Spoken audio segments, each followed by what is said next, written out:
Alrighty. Alrighty.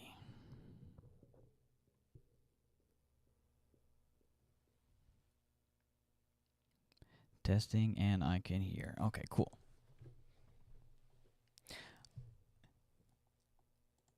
Is my camera is real big? Let's get that down. Okay. So, hello, YouTube. I'm going to be reacting to a bunch of interviews by Paul Thomas Anderson. I'm going to try and figure out what the hell was this guy smoking when he made this freaking movie.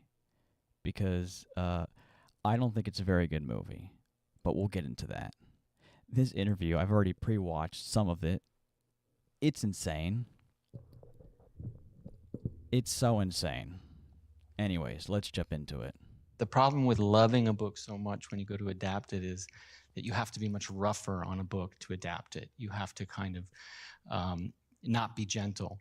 So I struggled for years to try to adapt it, and I kept the things that I loved the most about the book, and the things I loved the most was the father-daughter story. So what I want to know most about the production of this movie is why he wanted to make it. Because when you write and direct a movie and you get all the actors that you want and it's like your vision, like you're trying to say something. You wanted to tell this story for a reason. This means something to you, right? It has to. Like you can even break down the Duffy Brothers' Stranger Things. Like nostalgia really means something to them. Dungeons and Dragons and all of that 80s, I don't know, cultural zeitgeist kind of culture, that's really important to them. And it really shines through in that first season.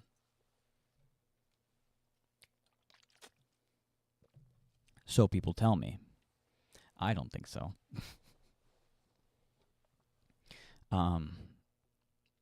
So why on earth did he make this movie, and why did he make it about revolutionaries? I hate that I have to use that word because that's the word he uses, and I think it's incorrect because they're not revolutionaries. If anything, they're like militant anarchist. You can't even call them vigilantes. Like an extremist group, that's mostly what they are, like a posing as a progressive resistant. I don't know, it's so oxymoronic. They're the resistant or sorry, the revolutionary group in this movie is so it's so stupid. It's so contradictory. So what was it about the original book that made him want to make this movie so badly?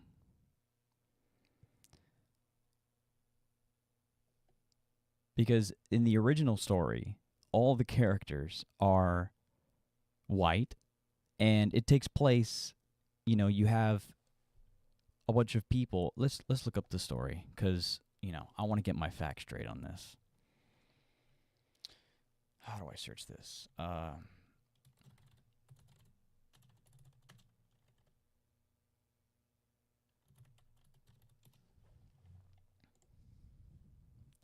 Vineland by Thomas Pynchon is a 1990 postmodern novel set in 1984.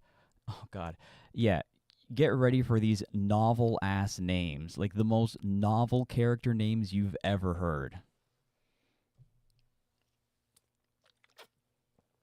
We have... Okay, so following former hippie Zoid Wheeler and his daughter Prairie in fictional Vineland, California, as they navigate the fallout of the 1960s counterculture against the Reagan-era's war on drugs. Intertwining family drama, government surveillance, and pop culture satire through a complex blah, blah, blah, blah, blah. The setting is very important and very distinct, and very different from what he thinks the book seems to be about, right? Like, these characters are not revolutionaries. It doesn't. Let's see. Zoid and Wheeler lives a semi-reclusive life. Explores counterculture, postmodernism. Let's ask. Let's ask the AI. Is Zoid... Oops. They're in the novel.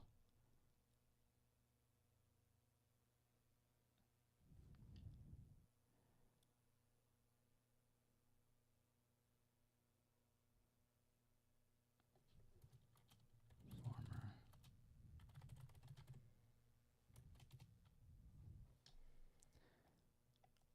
No, Zoid Wheeler's not from... Instead, he represents the passive, turn-on, tune-in, drop-out side of 1960s counterculture. While he dabbles in radical politics after falling in love with Fernesi Gates? What kind of names are these, man? He is described as a hippie burnout who lives a quiet, ineffectual life in Northern California. Key aspects: the window jump. Every year, Zoid... Oh, yeah. Okay. Yeah, they talk about that in this podcast. This is an insane, like, super transphobic thing that happens in the book, apparently. Relationship with authority. Unlike true militants who actively fought the state, Zoid survives through a humiliating but functional deal with federal agents like Brock Vaughn and Hector Zuniga. His primary commitment to his daughter Prairie rather than any revolutionary cause. If you're interested in the more militant side of the story, you can look into the history of the PR Film Collective and character... What? A trained ninja assassin. Tell me if you want to know more about militant groups in the book or the recent film adaptation where Zoid's character is reimagined. In the book.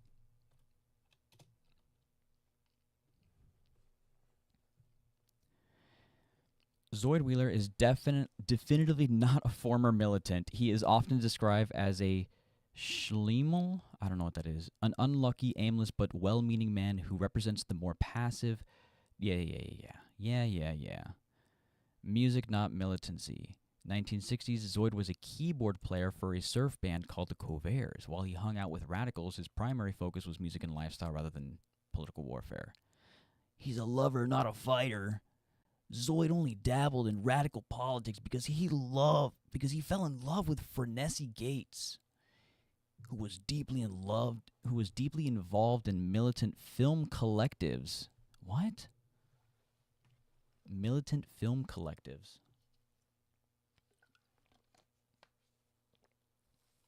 What the heliante is that?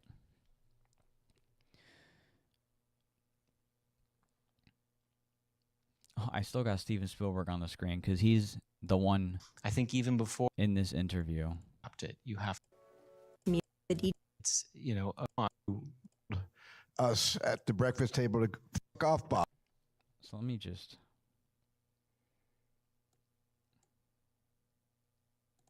hide him for now. Okay. Music, not militancy. Refusal to inform. Despite his lack of militant credentials, Zoid is notable for his integrity. Even when his friends were taking money from federal agents, Zoid consistently refused to become a government informant.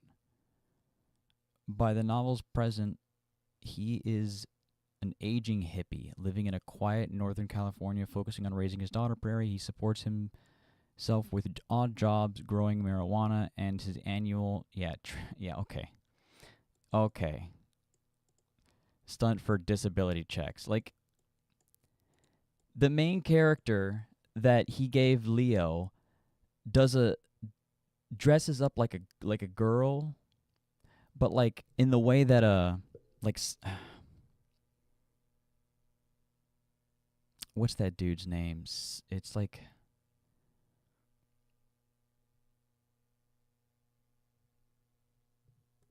Change My Mind. What's that guy's name?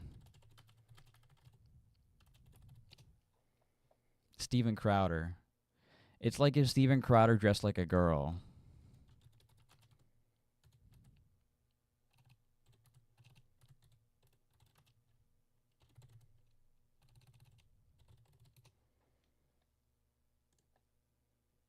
is basically like he dresses up like this.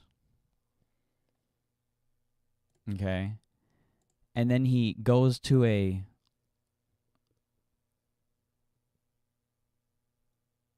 there's some store he goes to where they like know him, and this is like an annual thing he does every year so he can get the disability checks. And they're just like, well, we're a blue town, we're a blue town, so we're just a bunch of stupid silly libs, we'll just give money to anybody, especially those trannies. It's disgusting. But anyways, this is the main character that he wanted to make. That this is the main character of this book, and this is what so inspired him to make this movie. Like, this is what I'm getting at. This is what I want to learn more about. He's an aging hippie, living a quiet life in Northern California, growing marijuana. Yeah, and this for disability checks. Like a welfare queen, and also doing the trans thing. I wonder if he tried to write that in, and they were just like, no. Zoid serves as a foil to the true militants and state agents in the book. D.L. Chastain, a ninja assassin. What?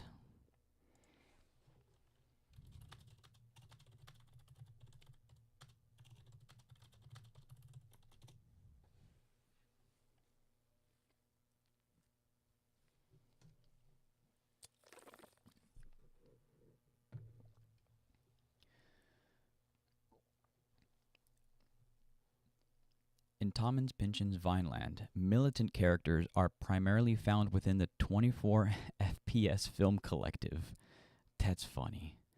And the older generation of radical activists. Unlike Zoid, these characters took active, often violent steps to resist the state. This group of guerrilla filmmakers sought to document police brutality and social injustice, believing that cinema is truth 24 times a second. That's interesting, but also film is very manipulative. But what they're doing is like, what's funny is like what they're doing is what, people are doing with ICE, but for police brutality. And it's like, they're like guerrilla filmmakers. Like, I guess everyone's a guerrilla filmmaker now. I guess we live in this kind of environment, But do they, she, a founding member who becomes the novel's central fallen radical. She eventually betrays the movement by becoming a government informant. D.L. Daryl Louise Chastain, the most militant in a physical sense, a trained ninja assassin. What do you mean trained ninja assassin? What is a trained ninja assassin? That's not a real thing. Who uses her skills to fight state oppression and later protects Prairie. Howdy Ambrose. What is this? What is this name? Other members of the collective who remain committed to the cause long after Frenese's betrayal. People's Republic of Rock and Roll, that's cringe, was a student-led secessionist movement. Weed Atman, a mathematics professor who becomes the movement's accidental guru and figurehead. His murder marks the end of the group's revolutionary hope. A key leader who takes the political struggle more seriously than many of his peers. This is so dumb. The old left, the ancestors. Pynchon links 1960s militancy to a longer tradition of American radicalism. Frenese's parents are old-school radicals involved in Hollywood labor strikes and socialist movements, from the 1930s and 50s. Sasha, in particular, remains politically dedicated to radical causes throughout her life.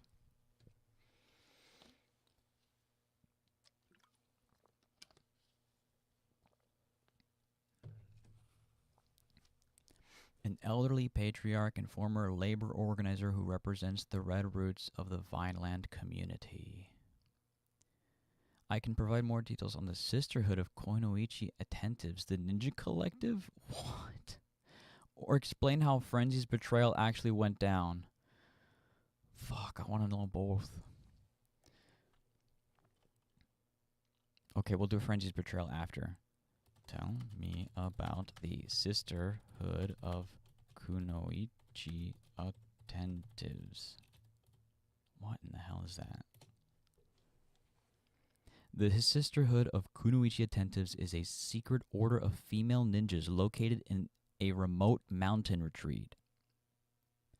Why did he take this out of the movie? Where's the goddamn ninjas? That would have been sick as hell. If the movie was going to be this Looney Tunes ass fucking stupid, then they should have put the ninjas in there. Purpose in philosophy. The Kunoichi, the term refers to female ninjas. Sisterhood functions as a sanctuary and training ground where women learn the ninja arts to navigate and survive a world dominated by patriarchal state power. That's kind of cool. Karmic adjustment. Unlike typical assassins, they often focus on karmic balancing. What? They use their skills for high-stakes retrieval, protection, and corrections of spiritual or political... Okay, I don't know what that means. Their headquarters is a high-tech yet spiritual compound where members practice meditation, martial arts, and vibrational analysis. When was this big book written?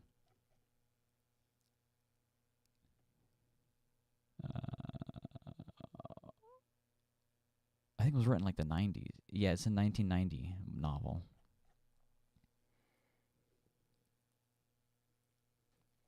Their headquarters is... Yeah. That's so fucking stupid. Okay. Key members. The most prominent members in the novel, she is a master martial artist who was trained by the legendary and eccentric sensei, Inoshiro Sensei. DL uses her skills to protect Prairie Wheeler and investigate the fate of Weed Atman. Sister Rochelle, the senior executive or spiritual leader of the order.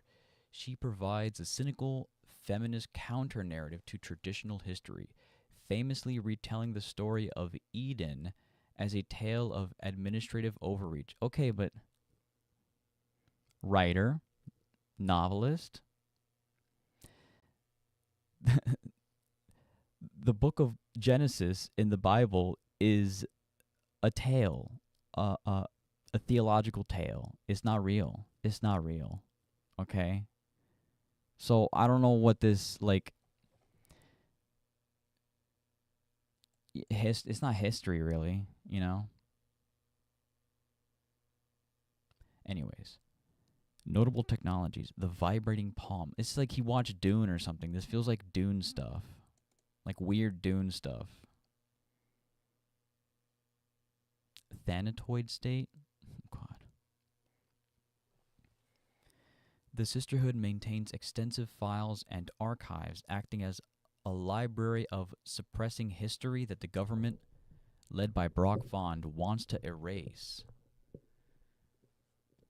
Moral backbone of the novel's resistance, offering disciplined alternative to the chaotic, failed militancy of the 1960s.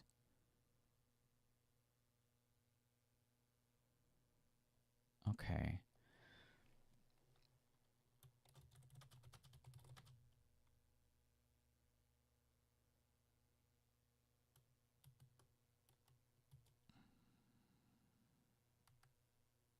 Which one is the one who... This one.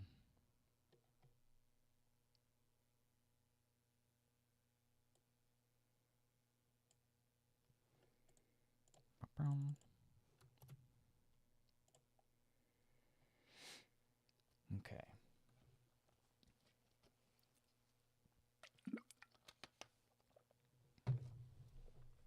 Oi.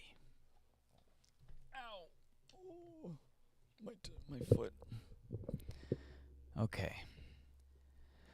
Furnessy Gates' betrayal is the central trauma of Vineland, serving as a metaphor for how the 1960s counterculture was dismantled from within.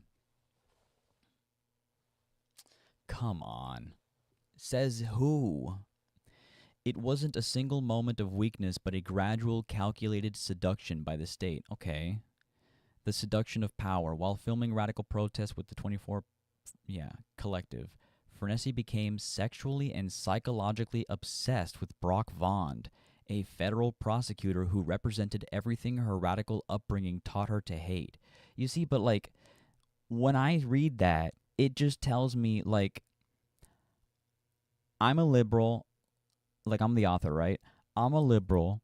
I'm somewhat interested in radical history, and I'm writing a novel because, at this time period, like, it's like the end of the Reagan era and everything's getting real spicy again. The 90s just hit.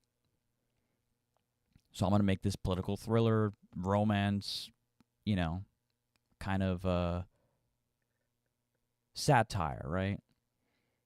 Or political critique. But it's so corny, you know. When I see him write the female being sexually and psychologically obsessed with the complete opposite of her, it's the classic trope. It's the classic opposites attract trope, right?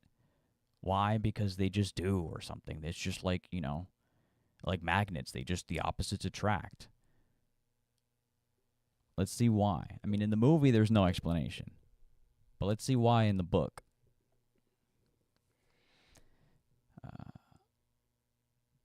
Vaughn manipulated this attraction using his sadistic charms and the allure of state authority to turn her into a double agent.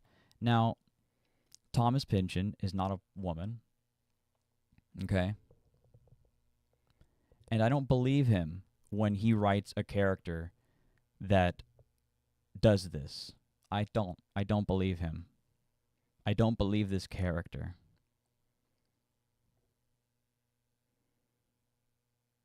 Like, this seems absurd. This feels like he thinks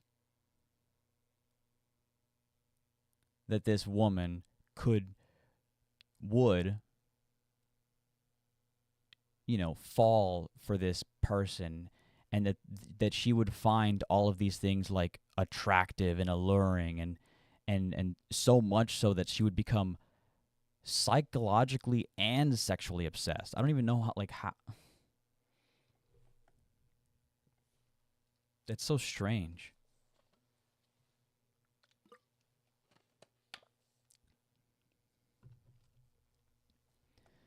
The betrayal reached its point of no return at the People's Republic of Rock and Roll. It's not serious. Like, the book isn't serious either. Like, it can't be. This can't be a serious book. Like, this is so silly and corny. This feels like James Patterson, kind of like, Jack Ryan levels of politics, The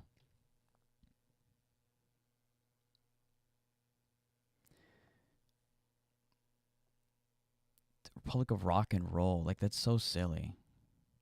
A student-led secessionist movement. Secession's not going to work. It's not going to work.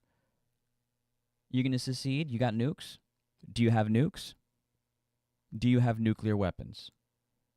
Then your secession movement's not working. Good luck. The target.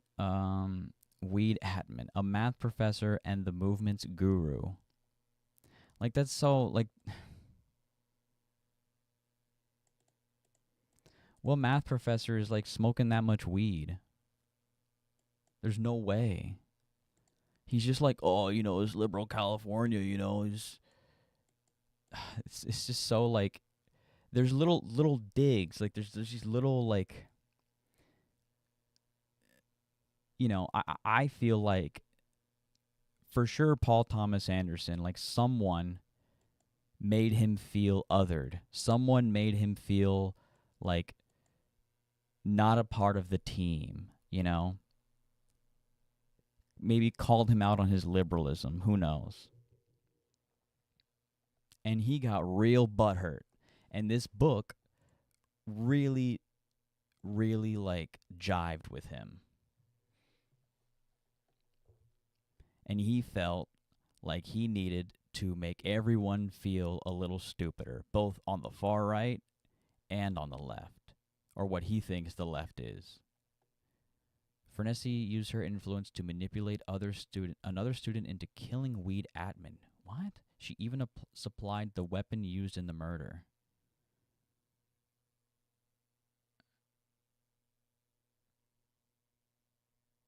So she doesn't kill anyone? So she doesn't even kill anyone. The soul capture. As an added Pynchon layer, Furnessy was filming Weed at the moment of his death. The narrative suggests that the act of filming him, taking his soul on camera, was as much a betrayal as the physical killing. Why was she recording him?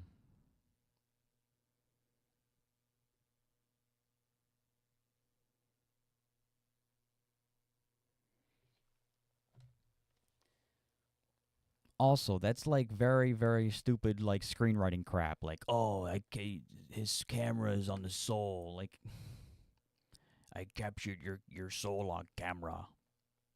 I feel like Civil War, the Alex Garland film, tackled that kind of idea much better, much more with much more class, with much more, authenticity. Much less on the nose. In the 1980s timeline, Furnessy lives... Oh, wait, I skipped something. After the PR3 collapse following the murder, Vaughn took Furnessy to a secret reprogramming camp, PrEP. There, she reconditioned to serve as a permanent government informant. What? Even after being rescued by her friend D.L. Chastain, Furnessy found she could not resist Vaughn's pull and eventually returned to him, abandoning her husband Zoid and daughter Prairie in the process. In the 1980s timeline, Furnessy lives in a government protection program with another informant, Flash. Flash? Like the hero, like the superhero, Flash. Like the guy in the red suit, in the red spandex, with the little lightning bolts, that Flash? That Flash. That's crazy.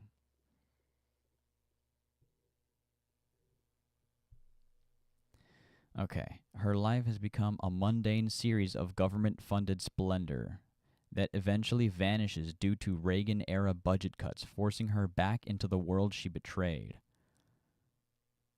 Like, it feels so spiteful, to all of its characters. Like, it wrote them to fail and then wanted to spite them. And it doesn't feel like commentary.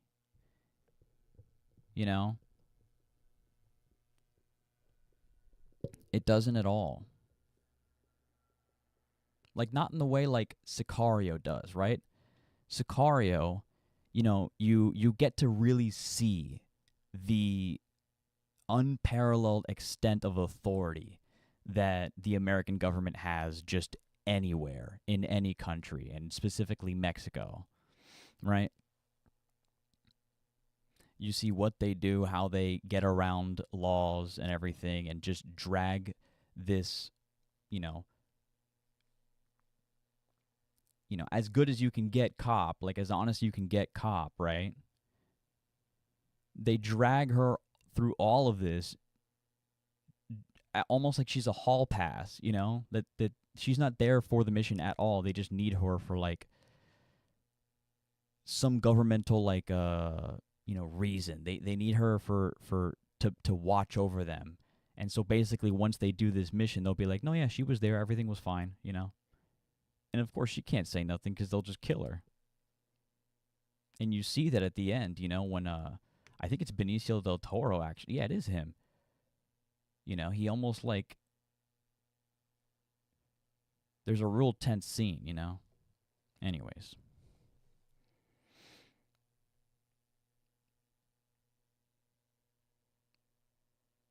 Like, or morally gray,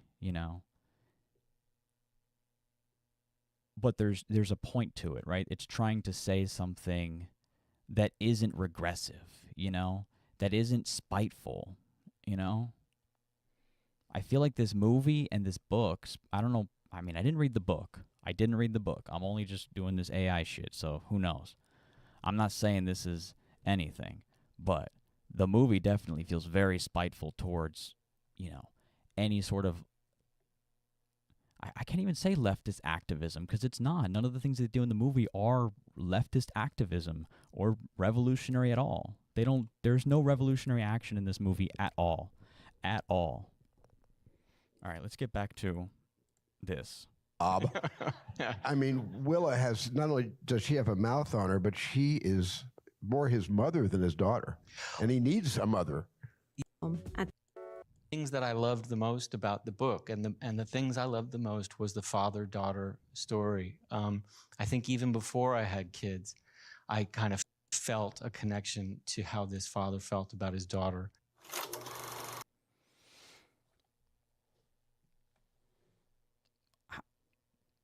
I don't know. It's a strange thing for me to hear when a guy who doesn't have kids is so deeply connecting with the father-daughter relationship. Like, brother, you don't have a kid.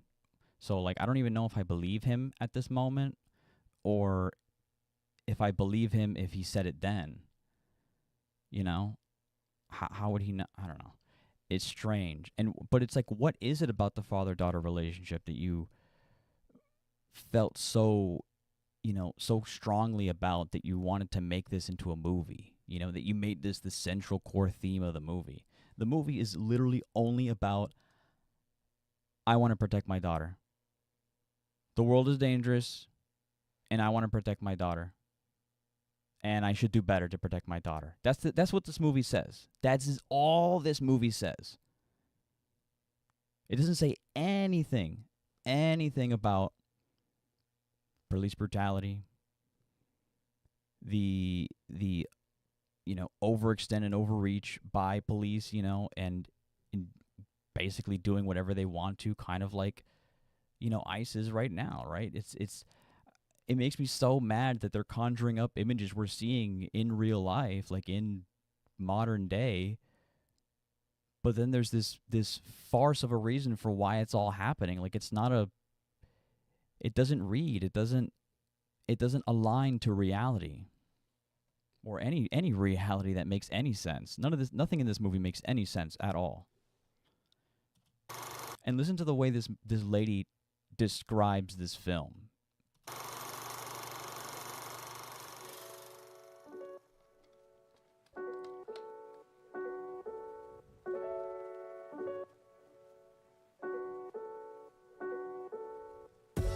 Revolutionary searches for his missing cut, brought to you. Hello, and welcome back to The Director's Cut, brought to you by the Directors Guild of America. In this episode, a washed-up revolutionary searches for his missing daughter in director Paul Thomas Anderson's comedic adventure, One Battle After Another. The film follows Bob. You heard her? You heard her? For a washed-up revolutionary searches Okay, not a revolutionary. for his missing daughter in director Paul Thomas Kidnapped daughter. Anderson's comedic adventure. Comedic adventure? Comedic adventure. So when the Mexican mercenary guy gets hired to kill, what's her name? Willa, to kill Willa, okay, Leo's daughter in the movie, because Lockjaw won't do it himself, and then he's like, no, I'm not going to do it either, fuck you. And then Lockjaw's like, okay, can you instead take her to this white supremacist gang? They'll kill her for you. Okay, deal. And then you just see like her trying to like break out, and it's just like he drags her out of the car, then she starts running around and he has to chase her and grab her, and the guy's just watching the entire time. Comedic. It's so funny. It's really funny. I like the part where he like tied her down and like did a DNA test on her. That was really funny too. I also thought the scene where the priest, the nun goes up to her and says, well, Willis says to the nun, do I look like her, referring to her mother. And then the nun says, no, but you do on the inside, implying that Perfidia's, dishonesty in ratting out the other members of the organization, right, is somehow genetic. That she is somehow a problem child just by being the daughter of Perfidia. which is just the dumbest thing only someone over the age of 50 would think. Like it's kind of racist. Because remember, it's this guy who's writing it. Oh, but the nun said it. The nun said it and she's black. Okay, who wrote those lines? One battle after another. The film follows Bob Ferguson, a former militant now living a quiet life in hiding with his daughter Willa. But when Willa goes missing, Bob must track her down with the help of his fellow revolutionaries. Is that what happened in the movie? Did Bob hook up with his fellow revolutionaries? Or did he go to, the Taekwondo instructor of his daughter? His daughter's Taekwondo instructor. I'm going to say that again. Did he, oh, goddamn. Yeah, hook up there. Did he hook up with any revolutionaries, or did he just go to his daughter's instructor, like his daughter's Taekwondo instructor, to ask him for a gun? And I'm pretty sure Leo later on the line has to tell him that he's a part of the French 75 and that they used to do bad stuff. Like he says, we did bad stuff. Oh, you're a bad hombre, eh? That's what I think Del Toro says to him. So, if the director is writing the script, and that's being said in the film, then the director thinks revolutionary acts, regardless of what's being called revolutionary acts in the film, he thinks that they're bad, that's bad stuff, that it's bad to do that.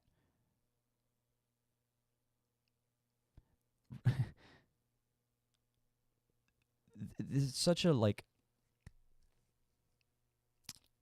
reactionary way of thinking, where you just think any sort of revolution, which basically just means change. It just means change, okay? It just means change and progress. That's what revolution means, okay? And it's not going to be achieved through violence at all. No one's trying to do that, within the U.S. It's just not happening. It's not going to work. You can't force the whole country to change through violence. You're going to antagonize people, and it's just going to cause civil strife forever.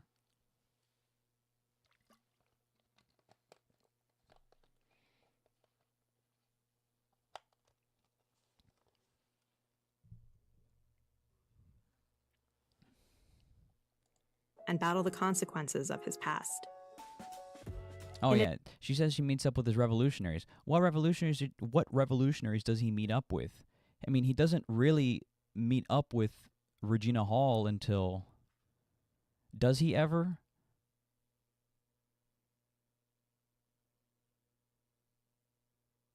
I'm trying to think. No, she gets captured with Willa, when she's with Willa. Also, God, that scene was so annoying.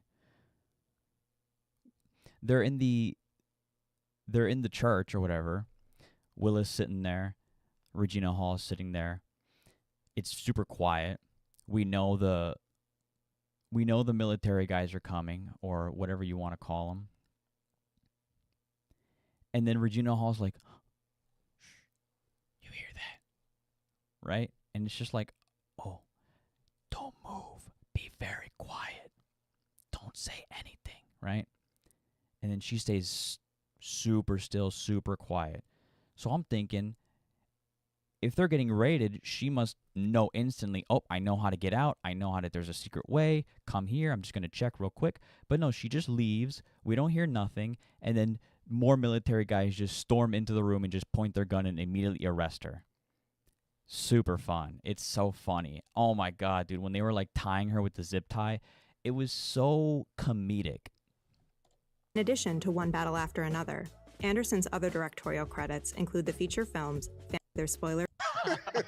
Okay.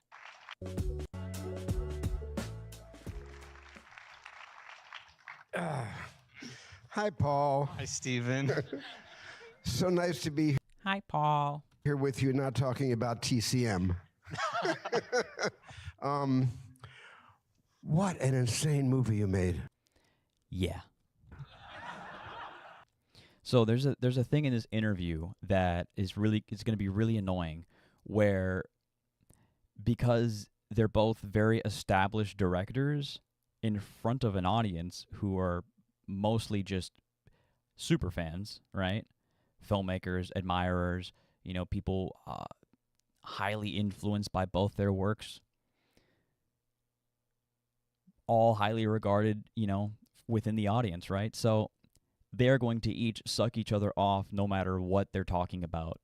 If one person brings up something, it's cool, it's funny, it's awesome, it's great.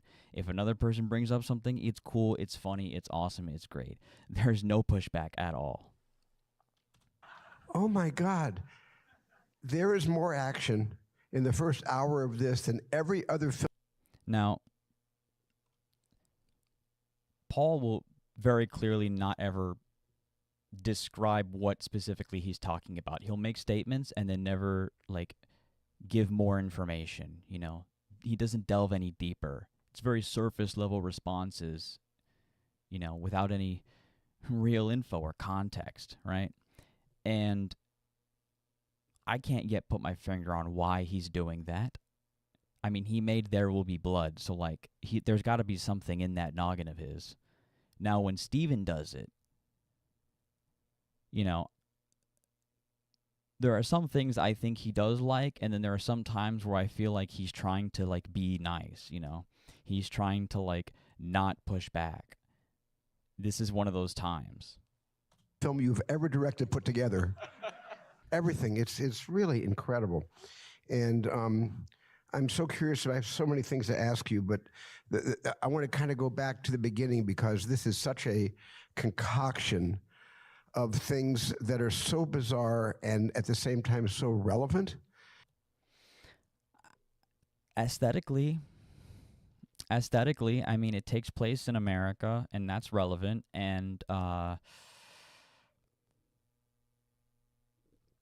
there's heavy immigration enforcement, and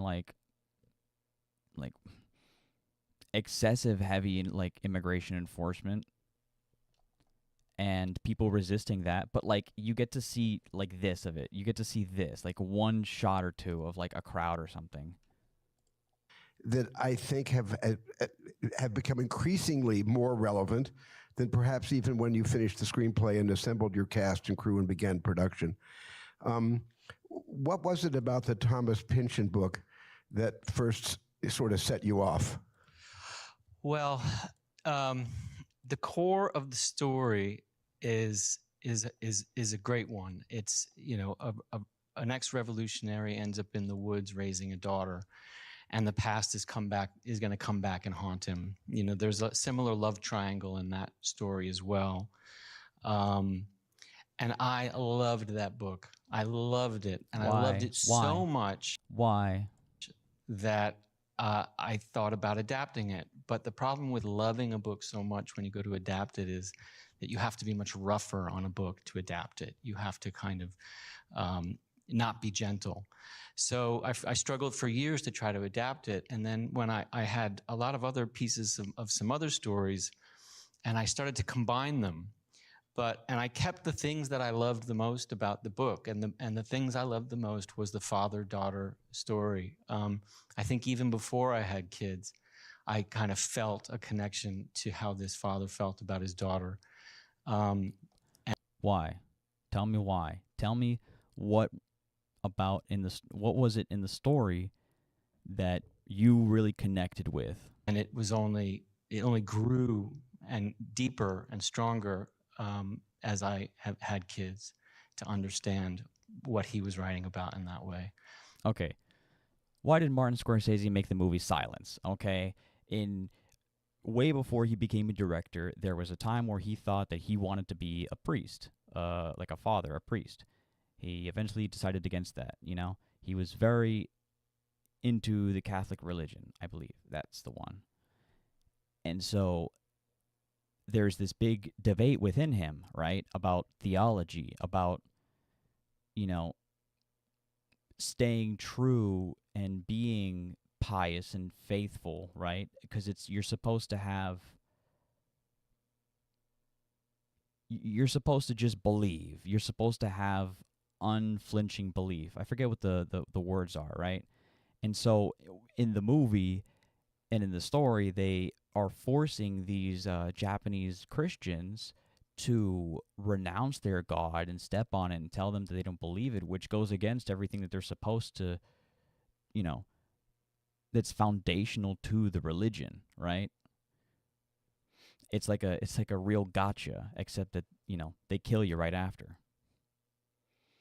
And so he connected with that, you know, that struggle with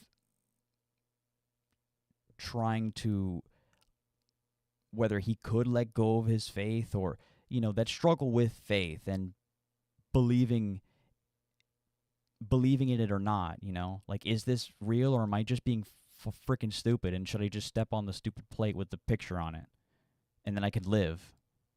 Which is what happens. Andrew Garfield does do that, and he lives very, very long, you know, and I think Martin Scorsese struggled with that kind of internal thinking, you know, that the main character was going through. What is it with this? What is it? And I tried to Explain. take from the book what I needed and pursue my own path with it, and try to, and just make it, let it move in directions that it seemed that it wanted to go. Although What does that mean? I don't think our kids have actually told us at the breakfast table to fuck off, Bob.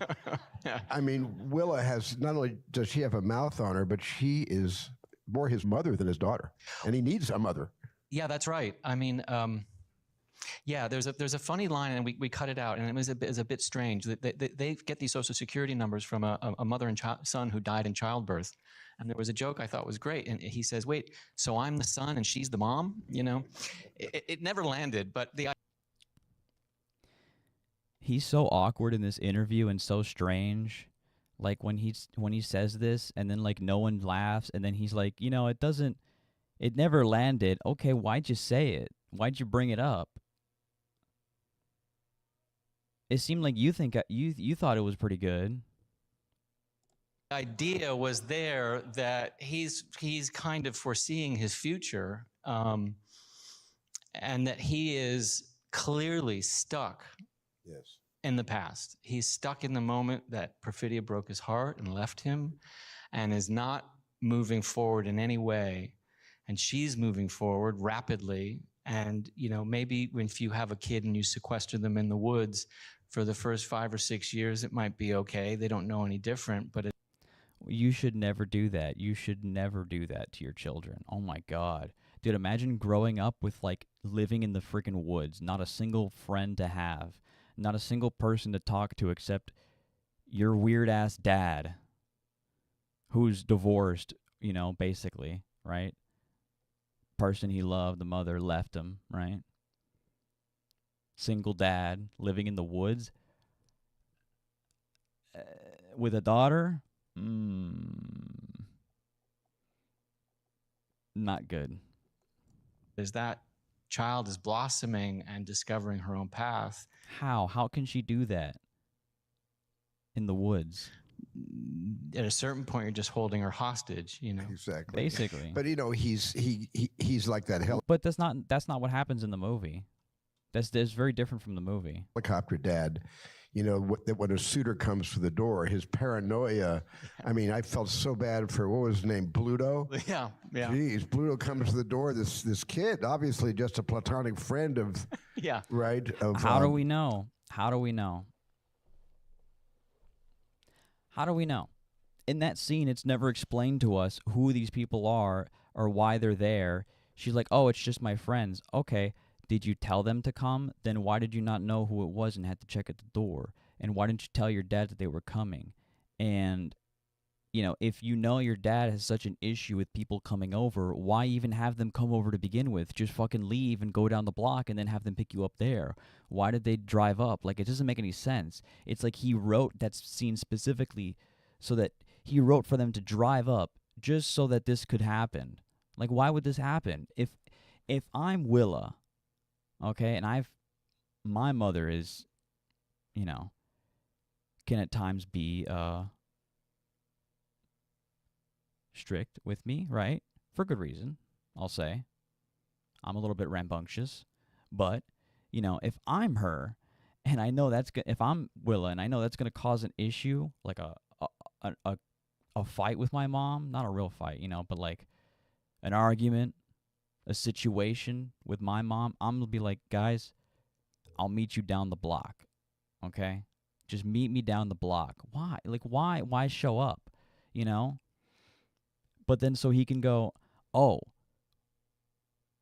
you know, who's that one with the makeup or whatever? Who's that one with the lipstick? That one. He says, who's that one with the lipstick? It's just... Of Chase Infinity, or I'm never going to get done with this video. Or Willa. I got to keep going. Yeah. And comes to the door, and he just literally threatens his life. And then he says, "Have a good time, homie." Yeah, that's right. Well, I must give credit where credit's due. Is that I had heard a story about Sean Penn and his eldest daughter had a suitor come over, and while his daughter was getting ready, the kid is sitting there, and he said, "So, how you doing?" And he said, "Good." He said, "You taking my daughter out, huh?" He said, "Yes." He said, "Listen, whatever you do to her, I'm going to do that same exact thing to you when you come home." So this is basically, this could be true. Sean Penn could have done this, but this just reminds me of,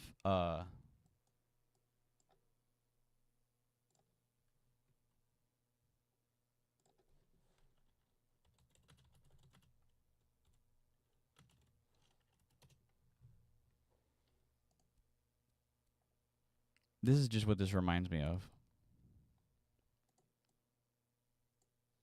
When it loads. Come on now. Who the fuck are you?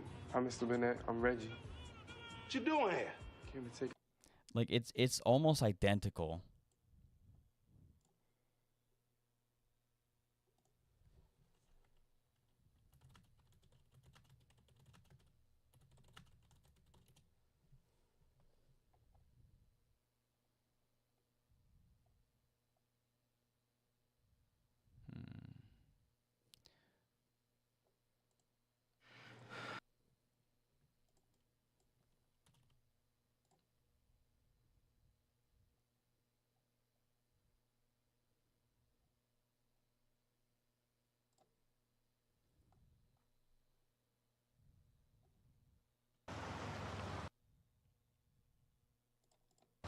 Bobo. Bobo. Now, is that a he? Who's the one with the lipstick? What's that one's name?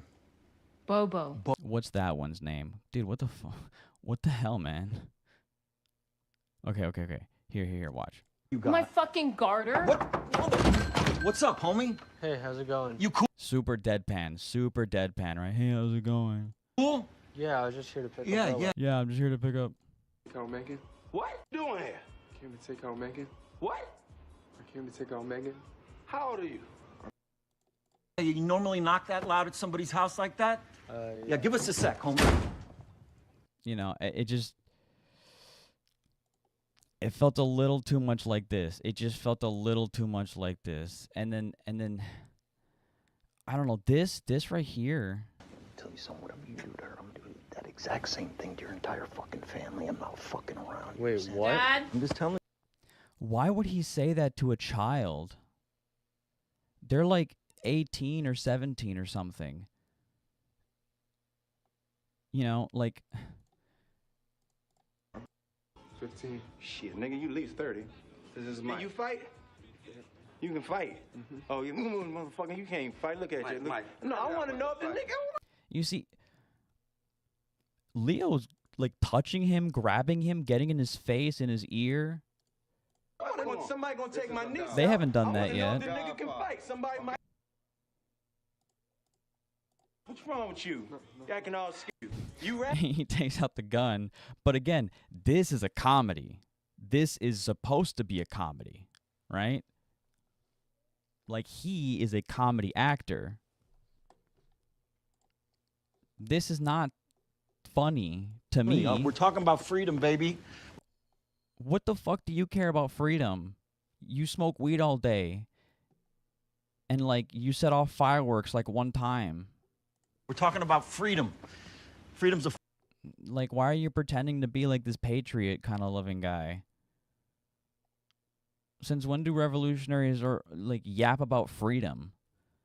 Freedom is something that, like, the right signal to. My freedom. My freedom to fuck shit up.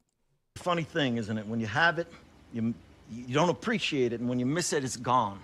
It's just like he just threatens him. And he's just grabbing him. There's a quinoa.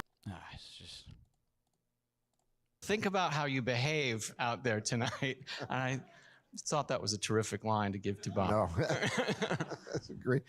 You know, there's another title for this movie that you could have possibly this is used. such a bad line. Because it's what I found so informed my experience watching it, and that was just one word: trust. You know, this whole thing, the trust device, for instance, the idea that you came up with a device that when he's talking about.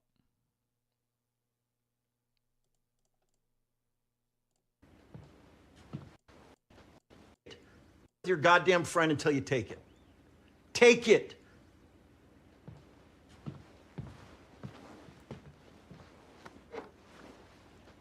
This little Motorola thing, and I don't think it.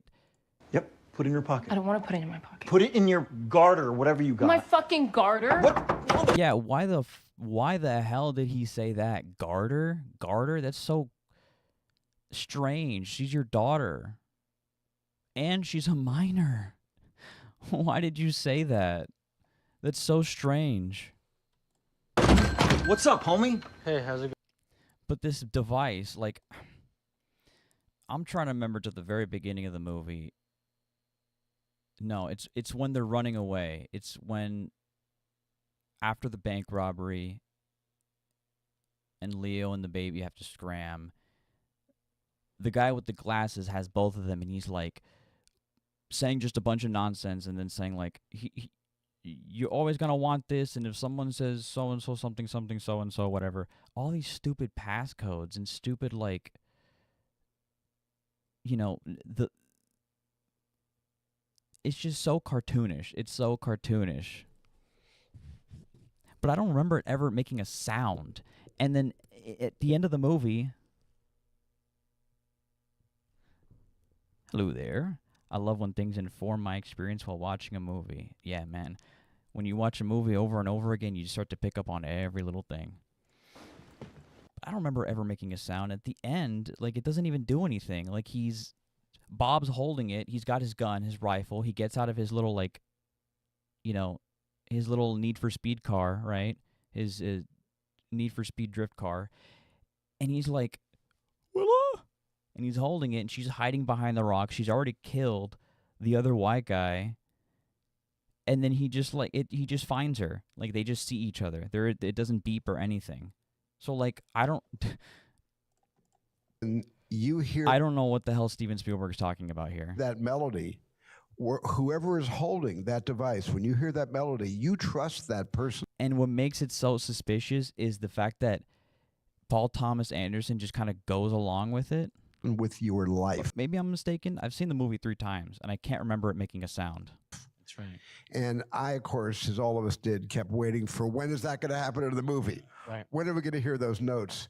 But there is so much about trust in this, you know. And when Perfidio, Who's trusting who? It's distrust. Everyone's is the most distrustful cast. Like, everyone's turning on each other. Everyone's snitching on each other. Perfidia snitches. Regina snitches. You know, one of her friends, Willa's friends, snitches on her. She's like, oh, here's her number. I'll give it to you. After they were, like, kind of resistant at first. But after just a little bit of questioning, he's like, oh, they cracked. Of course. The trans character is the one that cracks. You know? It's the black characters are the one that do the snitching. And it's the black characters are the one that are doing the violence, you know, and the shooting and the killing and the getting up on top of things and acting all wild and crazy. It's very strange. Beverly Hills betrays the entire revolution, you know, and whatever The was revolution. going on between her and, you know, Stephen J. Lockjaw. Was that in the book? No. Oh my God. I mean, To be fair, the book's names are equally as dumb. Okay? We've got Weed Atman. Okay? We've got Zoid Wheeler. Okay? We've got, where is it?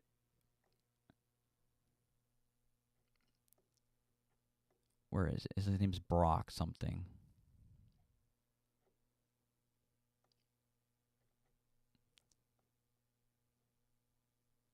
Brock Vaughn. Brock Vaughn. That's like the Lockjaw counterpart.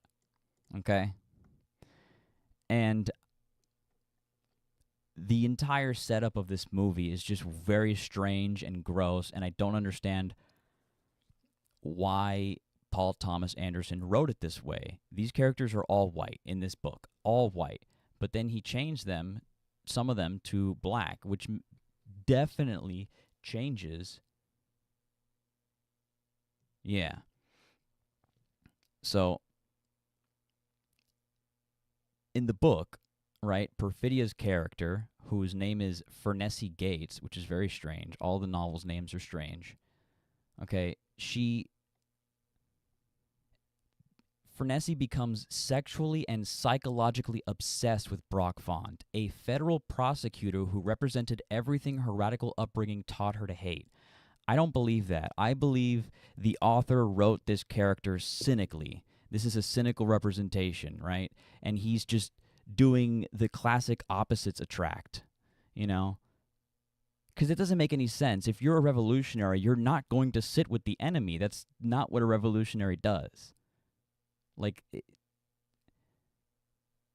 And anyways, in the movie, the character is so incredibly selfish. did you write this for Sean? And for Leo? And I mean, you know what it's like to work with Leo. It's let me ask you a question about Leo. Yeah, does he run to the monitor? He loves to set it up by saying, "It's a terrible idea." Yeah. And what I'm hearing in this interview is that there was a lot of improvisation. So Benicio del Toro did a lot of improv because he came late to the production because he had to work on Wes Anderson's film beforehand. And so I guess there was just stuff that that was in the script that just wasn't good based off of what Paul is saying. And he's basically saying, like, Benicio did a ton of improv. Tiana Taylor did a ton of improv. Leo did a ton of improv. I'm like, okay, well, what did you come up with? What did you write?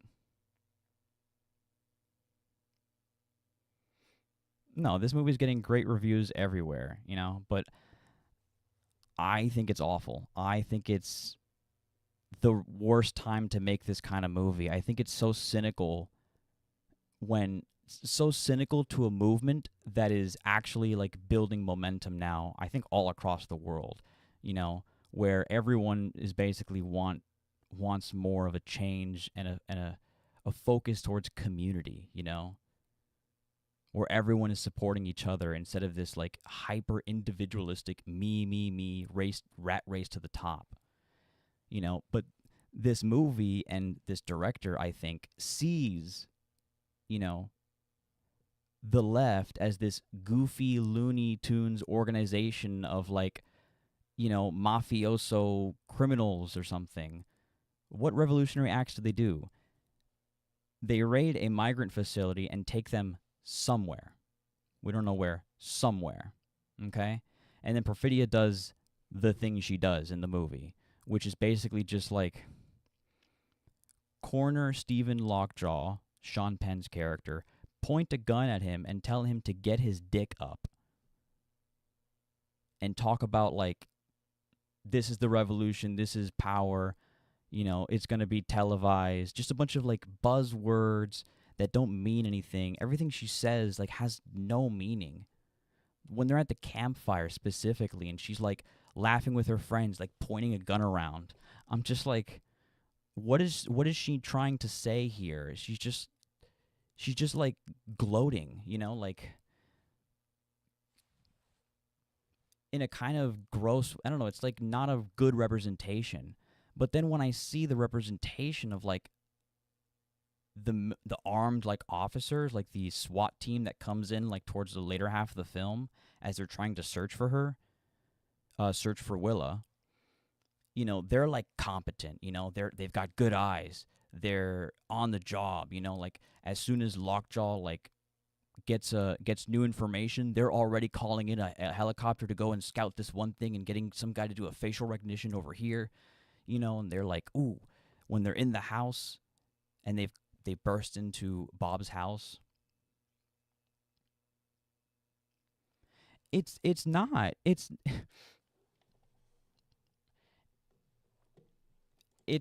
oh my god, this movie is like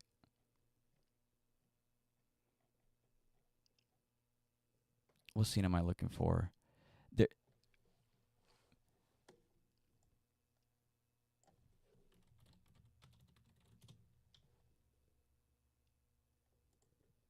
It's such a quirky comedy. Dude, my favorite quirky comedy moment was when, you know, the psycho white supremacist, white nationalist, like, you know, does this, you know, just puts all these innocent people doing nothing but their job, okay, which is just basically like selling weed. That's what they do. They sell weed. And we'll get into these nuns. Okay, because that's a whole nother thing, and it's in the interview, don't worry. But, I mean, do you think she's having quirky fun right now? You think she's having fun right now?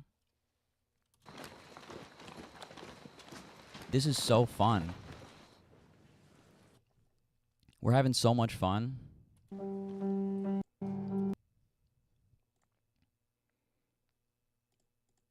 Man, I love it when he like forcibly does a DNA test on her and sticks like a cotton swab in her mouth.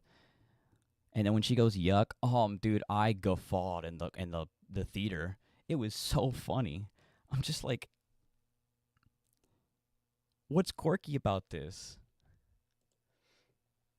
Always does that. He's got so many great ideas, and he would just camp out in front of the monitor after, when we did Catch Me together, whatever that place was, the hotel he walked into, and he's walking in, and you do your first needle drop. What was the Christmas song you played? Well, the first one there is "What Are You Doing New Year's Eve?" What are you doing New Year's Eve? Yeah, and it's incredible because it actually set me up to start to accept anything you throw at me. So when you threw at me. You see, like, he's trying to be real nice, but it sounds like he's saying, oh, this movie's not serious. Roy Moore, you know, I guess he's the head of the Fifth Fleet. Yes. They give themselves these crazy things, like Rim Horns, you know, Rim Horns chicken licking food farm. Yeah. Oh, he's talking about the restaurants that the border agents are sent to do the massive immigration crackdown. That's a cover for them trying to find Willa and Bob. Yeah, it's crazy, especially like now, right? Like the what we've seen of the nuns so far at this point has not been like great. Like, we don't like them really. They've kind of rejected her. They haven't really taken her in. They don't accept her. They don't trust her. You know, they actively, like, she asks the main nun. She says to this one, do I look like her? Referring to her mother, the one who ratted out the organization that Leah was a part of, right? And she says, no, but you do on the inside, implying that this traitorous behavior, this, being a rat, being, untamable, right? Not being able to be restrained, as if someone, needs to be restrained like that, is genetic to her. Like it's hereditary, which is really fucked up to say, and not true at all.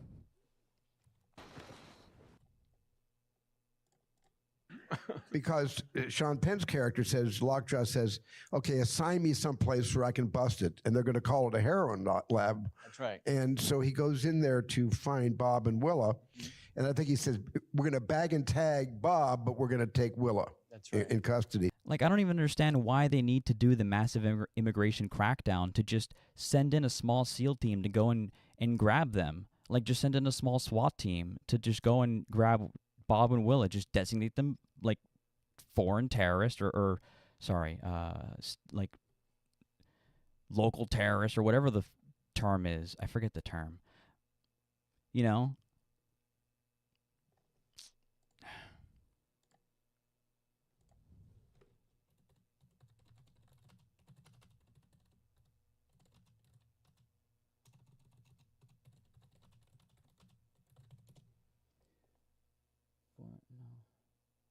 Domestic. That's the word I'm looking for. Okay.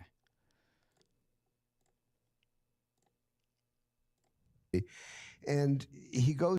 Just designate them domestic terrorists and just send in a small force. Like, it just doesn't even make any sense. Like, whoa.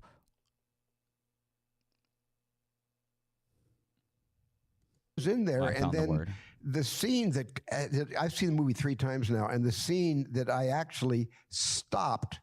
I didn't tell you this. No. When I first saw the movie, I reran it because I wanted to see the scene over again with Comrade Josh on the telephone.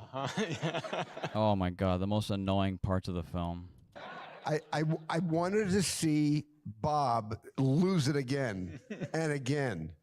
And then when he calls in, what is a Okay, so that scene, Bob calls in because he knows his daughter is missing, and I believe he finds out that she's been picked up and that he has to call a number. And so he calls this number to try and get information on where she is. She's, here. She's here with them, right? And so he calls in this hotline. It's like the one in the trailer. He's on the phone with the glasses, and he's getting mad because,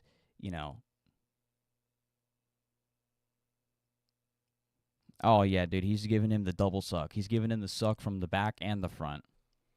I mean, but that's what this is a panel, not a panel, but this is a talk between 2 very reputable directors in front of an audience of people who just are the biggest fans, right? I mean, they paid to be there, and those things are hard to get into, right? I'm pretty sure this is what, the Directors Guild of America.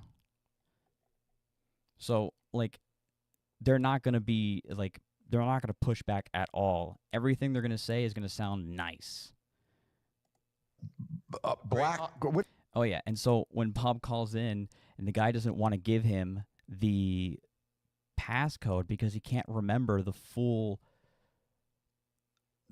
password of their like secret code, and it's all like really corny like treehouse stuff, like something like a bunch of 12-year-olds in the 80s would like make as a secret code in order to get into their secret hideout that's like up in their treehouse or something,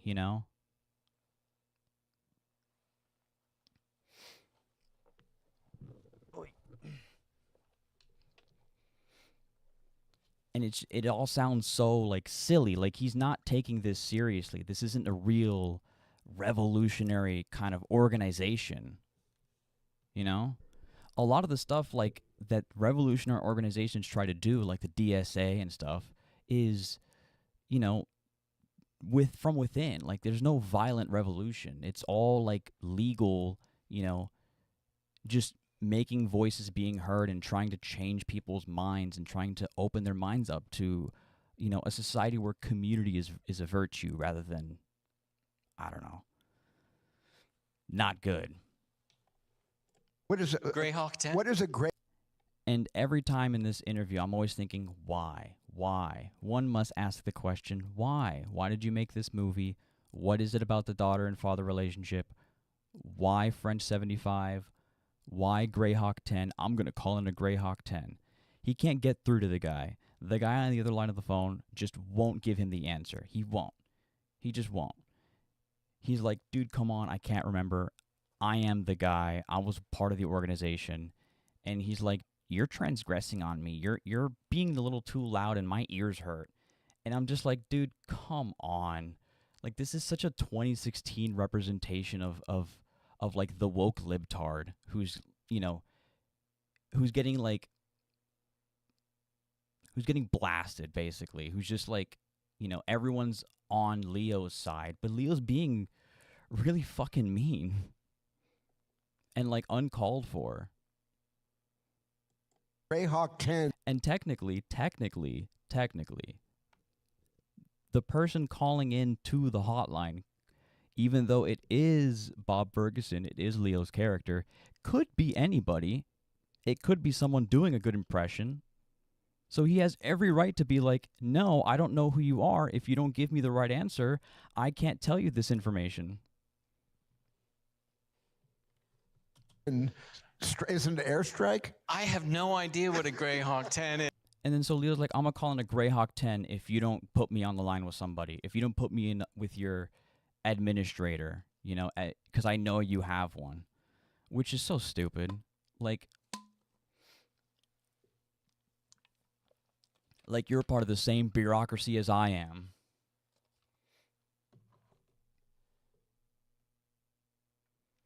Did he really, though? They say that, but did he, okay, so he says Lockjaw needed to keep it off the books. I think that's why he orchestrated the whole takeover of the town.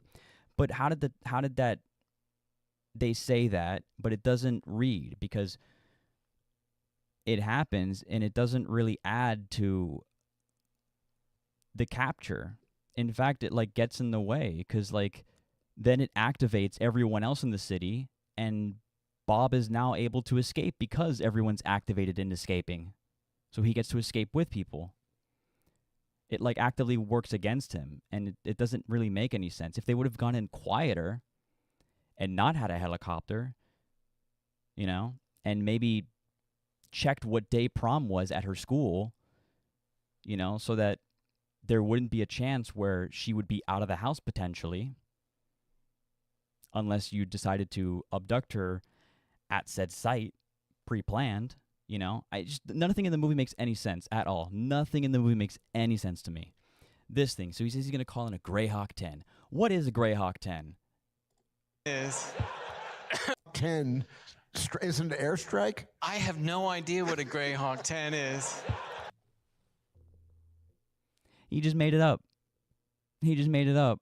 Oh, wouldn't it be funny? I'm going to call in a Greyhawk 10. I don't know, that sounds like a military thing. Dude, real shit is happening in the world right now. And you have the opportunity to make a movie about something real. And you're using, the imagery of the film is real. We are going through this. But then, the context of the imagery, the context of the story, and the characters, and the implications of, the representation is this is not the time. This is not the time. I hate how competent the cops look in this movie. They're so observant that when they break into Willa and Bob's house, that one of the guards, not Lockjaw, but one of the guards, all suited up in his tactical gear, goes up and looks at a calendar in Willa's room and sees that it's it's her Taekwondo studio, and it's got the address on it, So he's going to go and check it out there. It's but then when we show the nuns, they're shown smoking weed and shooting guns and doing kind of nothing wrong, nothing illegal, but it's definitely not painted as like this is like the underside. This is the underbelly. This is, the backwoods, right? Like that's what the vibe I get from the presentation of these characters. But it's if one gets called in, it's bad shit. It's like How so? What does it mean? If you don't know what it means, tell me what a Greyhawk 10 is. Like, you can't just make it up. Like, okay, I'm a writer, I'm creating this story. Well, if I call in a Greyhawk 10, then some shit's going to go down. Okay, what's a Greyhawk 10? You don't want to know. Some shit's going to go down if something happens. It doesn't work for me. I want to know what it is. I want to know why. I want to know what that is. Like, that's interesting to me. Tell me more about this world. Tell me more about this organization. But he's not interested. He's not interested in anything but the fear of his daughter, like, being taken away from him. Like, that's it. That's the whole movie. The whole movie is just, I want my daughter back. Because the second he threatens the Greyhawk 10, he gets sober on the phone, and he puts the supervisor on. That's right. So he got his way. And where did you come up with the Sisters of the Brave Beaver? Yeah. This one threw me for a loop.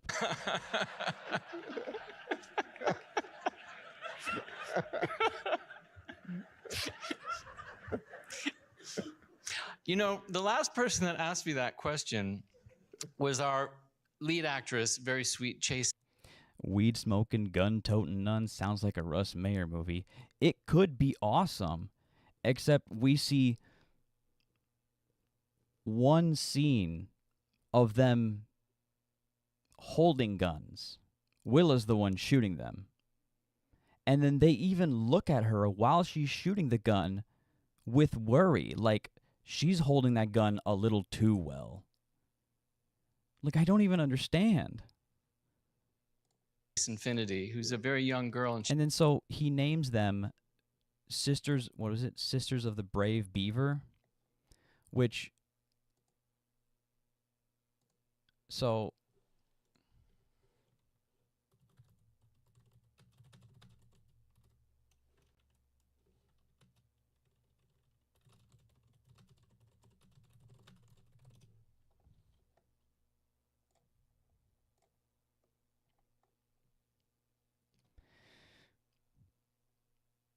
So the group is a fictional enclave of cannabis nuns who operate as truth tellers and sanctuary providers in the movie.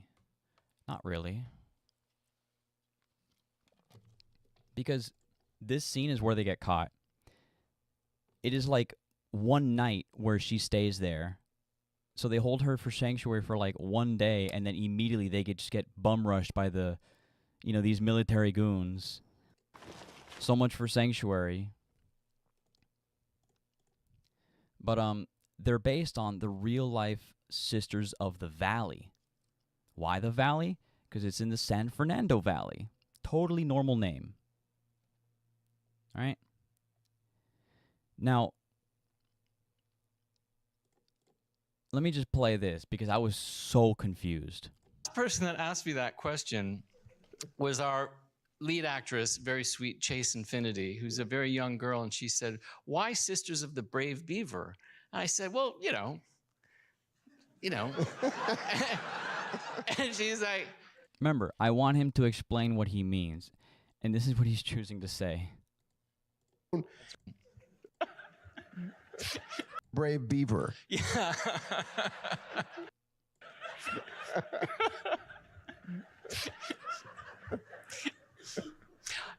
The last person that asked me that question was our lead actress, very sweet Chase Infinity, who's a very young girl, and she said, "Why Sisters of the Brave Beaver?" And I said, "Well, and she's like, "No, I don't know. What do you mean?" I said, Brave Beaver. And she's like, "I still don't understand." I said, "Have you never heard the word beaver?" She's like, "No."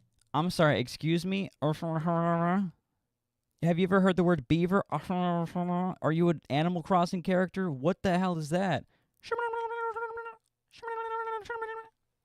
Like, what? I was like, what? Beaver? Beaver? What? Like the animal? Oh, and that's disgusting, and you should be really... But she got it. she understood, and it's disgusting. So I'm like, what the hell does this mean?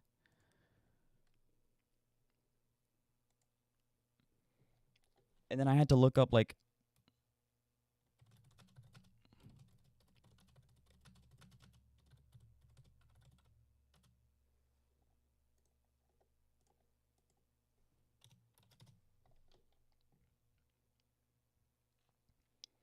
beaver is most commonly used as a vulgar slang euphemism for the female genitals or pubic hair. Ugh. While its origins are debated, whatever.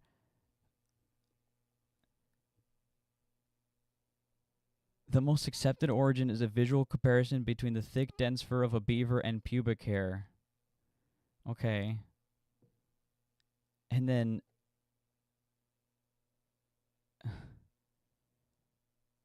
CB radio. Okay, yeah, so CB radio during the 70s. During the CB radio craze, it was sometimes used by truckers to refer to women in a more neutral, though still informal manner. Gross. Gross. Okay, so that's why he named them Sisters of the Brave Beaver. And it's supposed to be ironic because they're nuns, but they sell weed, which is bad, okay? And their name is Brave Beaver, but if it's like a sexual thing, you know, like you're a sex worker who's having sex with truckers, you know, at pit stops or whatever, then that's not a very honorable thing. That's not a very brave thing. So it's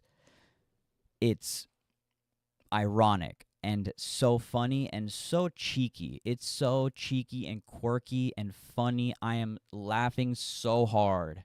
I'm laughing so hard that he made a group of black nuns and made their group basically like Hairy Pussy. That's what he named the group. The Sisters of the Brave Hairy Pussy. Ashamed of himself.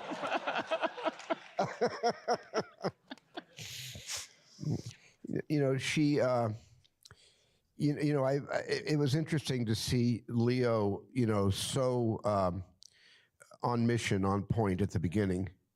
He knows about pyrotechnics. He knows about explosives. He's great at it. You know, he's got this insanely, you know, kinetic and physical relationship with Perfidia, you know, Beverly Hills. Okay, sure.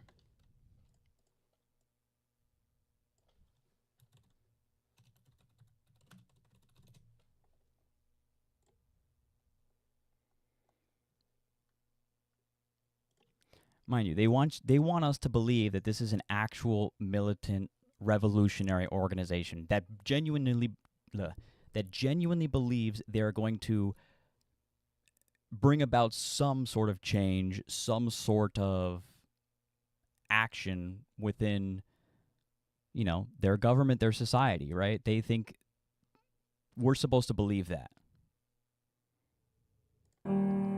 Then this is how the movie opens. So this is supposed to be the migrant center. Now, I live in a place very not too far away from that alligator Alcatraz thing that was set up in the States, right? You think with all of the protesting that goes on there and and all the anger that was directed at that facility that they would build it next to an overpass where just anybody could just look down on into and just see? Like, also you could, I presume, well, you can't lay ropes there because there's a bit of a gap, and it even looks like it's just so approachable. It doesn't look like a facility at all. Where even is this? Like, it's just, this just seems so suspicious at the very, very, very beginning. I was like, why is this on the overpass and she's just getting to look? And then if I'm this guy, if I'm this guard, you know, Border Patrol agent, I'm going to be seeing this girl and I'm like, who is this person walking on the overpass? Who is this? What is she doing? She's like with a hat on, you know, she looks kind of like not old, right? She doesn't look homeless. She looks kind of like she's looking at something, trying to do something.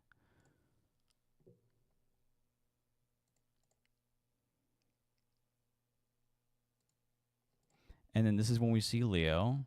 And then we see everyone gathering up. And, like, tell me, does this look like a real revolutionary organization, like, just meeting up? It looks like they're about to carpool to Lollapalooza or something. Like, they're about to go to a music festival.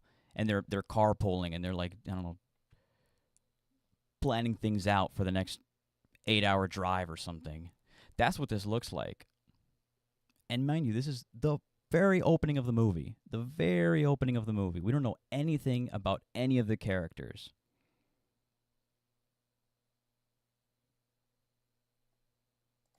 We need to be prepared for like 3 by the time we get. Immediately, she just starts, like, eye-dogging him.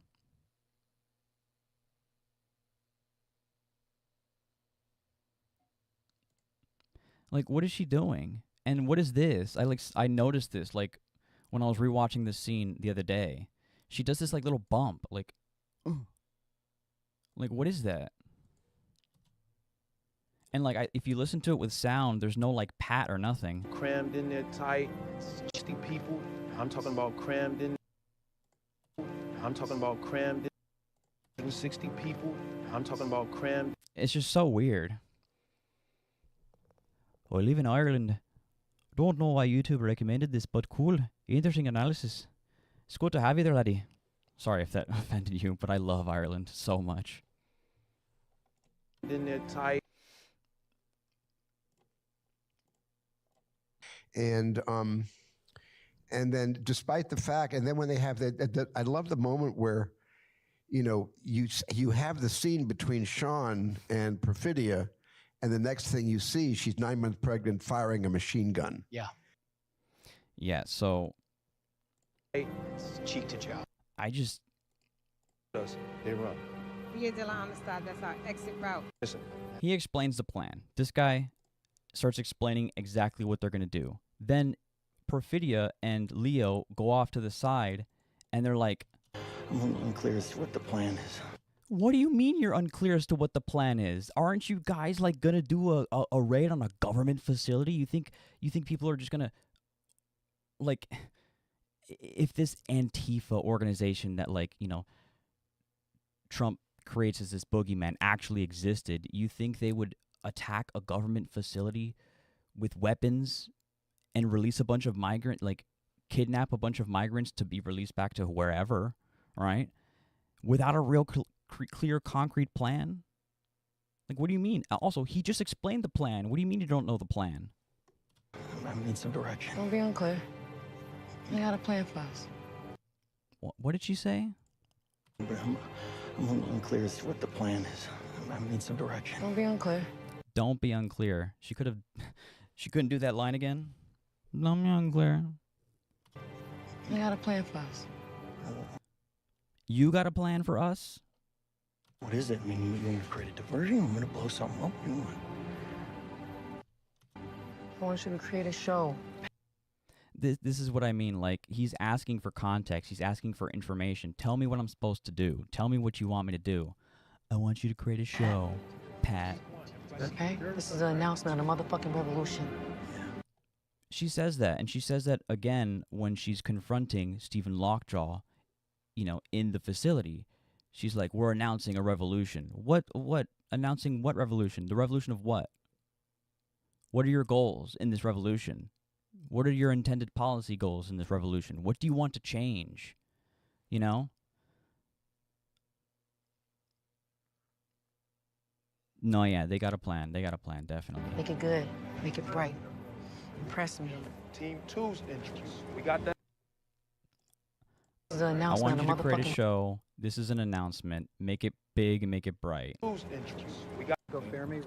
And then basically all he does is, like, light fireworks. Like, they just light fireworks. I'll see if I can find it.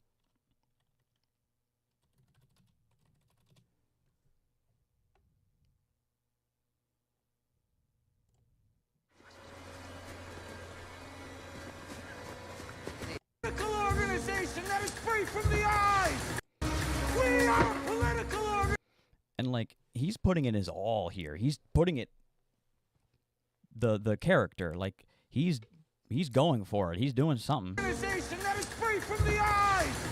You've been captured by the French 75. So they named themselves the French 75, but in the movie they don't ever explain like what their goals are, who the French 75 are, where they got their name from, where the organization started, where the organization is based on or based in. Like they don't tell us anything about the organization. It just exists and they are a part of it. You know, everything in this movie is just like a setting. It just is what it is, and there is no explanation for anything.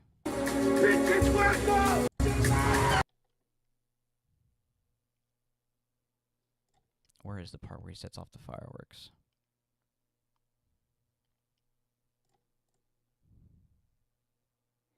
Yeah, it's just like fireworks. Look at that. It's just fireworks. Like, what is he blowing up? He didn't blow anything up. There's a scene where they blow up a building later, but, like, we don't really see anyone in it, or it's just, like, a building being blown up. That's it. Like, I don't understand. And the fact that he goes back to her house, and Perfidio's mother says, "You're wrong for my daughter." Yeah. And he's going to wind up taking care of the baby and holding the baby. And she basically says, "Look, I don't need all this. I know what I have to do." She was so certain. And the more certain she was, the less certain Bob becomes. And then to cut ahead all those years and see him, in a way with his big... My favorite director.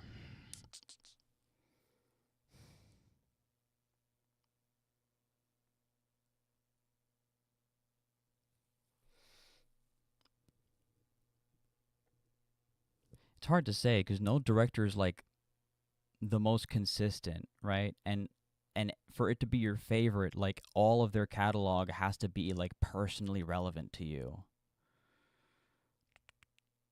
I do love Lynch. I do love Herzog. I love Herzog. I love his voice so much.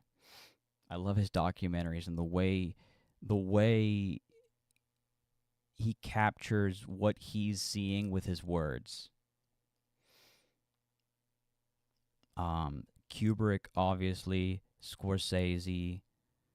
I love some newer ones are Robert Eggers, Ari Aster, Josh Benny Safdie,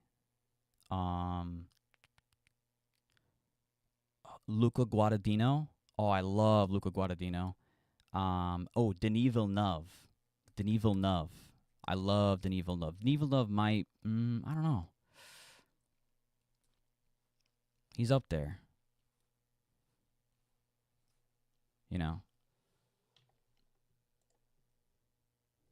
Where's my Letterboxd?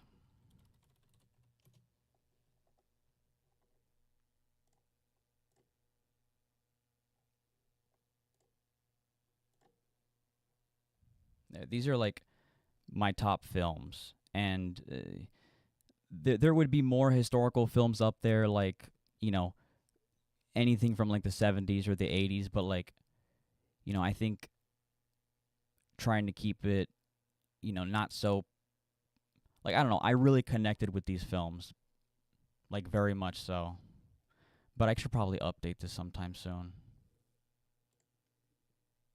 Oh wait.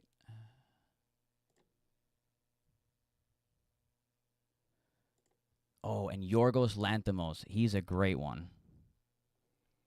And what's the one that did this one? What's his name? Danny Boyle. I like him. Yeah. I like this guy. At least for these 3 movies, I really like. Lebowski bathrobe on. Mm-hmm. And, sort of slouching around the house, trying to get the most out of the little bud he's got that would... I've never had marijuana, so I don't even know what that's called. But really? Like, oh, dude.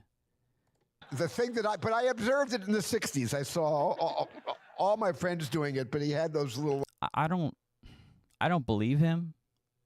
I don't, but that's kind of lame. Wow. Yeah.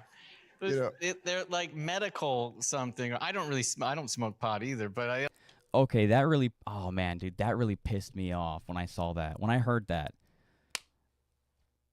You don't smoke weed? Then why'd you make the main character you're supposed to relate to as the writer, like the one that you cared so much to create this way? Why'd you make him, like,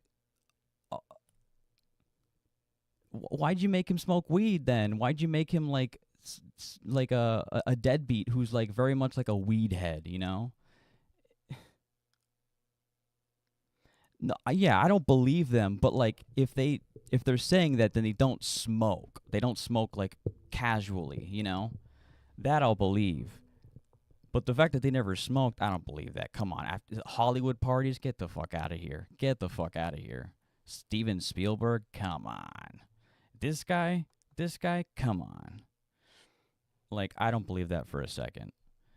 But like, if you don't smoke pot either, like regularly, see they grab it like the very end of it. Like, but Leo made it. Then why'd you write the character like that? Yeah, exactly. Write what you know. Because when you don't, it doesn't feel authentic. It doesn't feel genuine. It doesn't feel, you know, like it feels disingenuous, you know? Like look at Kubrick's Barry Lyndon. Like that is, you know, he wrote what he knew. He knew very much about that era, that lifestyle, how they talked, dressed, you know, how they communicated, the distance, the no touching, you know, the dark rooms. Everything was perfect to a T, and it was still fiction. It was still a story about characters, but the world was given the same amount of love that the conflict was given. Because I wouldn't even call, like, what happens in this movie a story. It's just conflict. It's just nonstop conflict. That's it. You know, and not even in the fun kind of stressful way that you would experience in a Safdie film, like by Joss or Benny Safdie. So like Uncut Gems or Marty Supreme and Good Time with Robert Pattinson. Those are all very stressful movies, but, you know, that's the point, right? This one is stressful because he's just making all the characters experience awful things for, like, no real reason.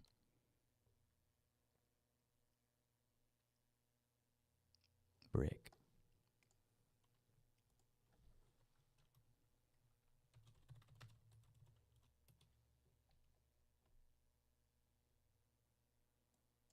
Oh, I love neo-noirs. I'll check that out.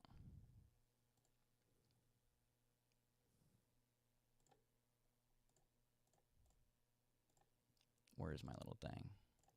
He did like an epicure. I mean, he was like Sensei Sergio. Yeah. The brilliant Benicio del Toro. The brilliant Then they start talking about Benicio. Benicio del Toro. Yeah. His role was minimized because he had to go film for the Wes Anderson film. The women and men and children he's protecting, they're raiding into that.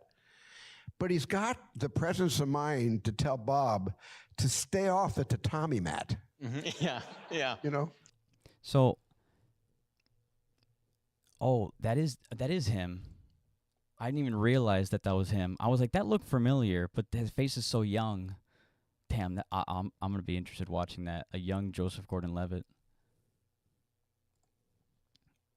What was he saying here?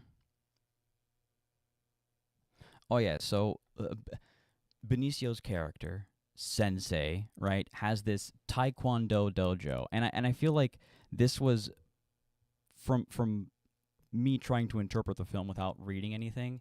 It feels like Paul Thomas Anderson trying to create the multicultural character. He's Mexican, but he has a Korean Taekwondo dojo. And in that dojo, there's a poster of the Superman film, but it's a Japanese film poster. I wonder if I can see it in like one of the trailers. I think it was like trailer 3.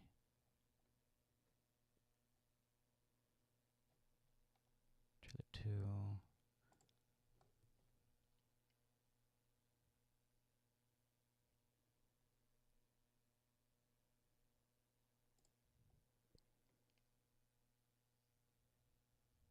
right here. Right there. Superman poster in Japanese, right? And so this is a Korean, like Taekwondo is Korean. That's a Korean martial art, right? But then he says, stay off the tatami mat. Bob, stay off the tatami mat. Tatami mat is Japanese. That's Japanese.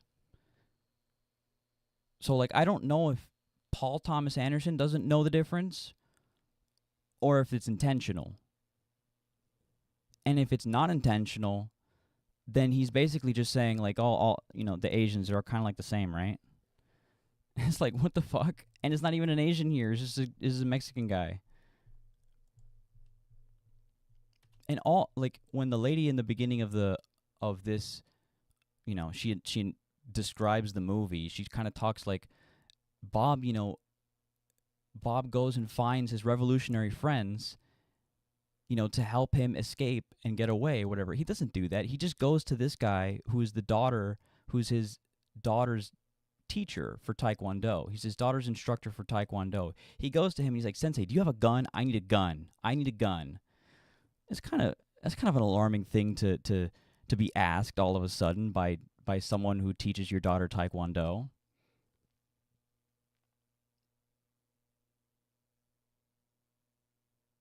I'll definitely check it out. Oh, my throat's getting so dry. The tatami mat. Panicked, you know, manic Bob taking us on a Steadicam trip through that entire facility, where when he finds the outlet, it's like he suddenly found a drink of water being in the desert. Yeah, Bob has this phone, and he's trying to call back to the revolutionary hotline, but his phone's dying, or his phone's low on battery. It's not really clear, and so he's trying to charge it at every outlet he can find. And when he gets to the store that's owned by Sensei, Benicio del Toro's character, he like starts yelling at people behind the counter, "Do you have a charger? Do you have a charger? I need a charger right now!" He's like screaming at everyone, like he's like being really aggressive. And then basically as soon as they get there, everyone's like, all right, wrap it up. Everyone, let's go. We're running away now. We're running away. Let's go. We're running. Like, desert for forever. And in fact, like the whole operation that Lockjaw does in order to like hide, you know, this operation, in fact, helps Bob get away by activating this, you know, Hispanic Underground Railroad or whatever you want to call it. By activating them and getting them in motion, like, because the whole cops are doing their immigration raid, like, he gets away, right? And the whole point, because what's happening now in America is that these immigration raids shouldn't be happening. These dragnets shouldn't be happening. It's unconstitutional. It's fucking racist. It's wrong. But the way it's presented in this movie is as if it's just like a natural disaster, like it's going to happen, and we just have to get out of the way, you know. Like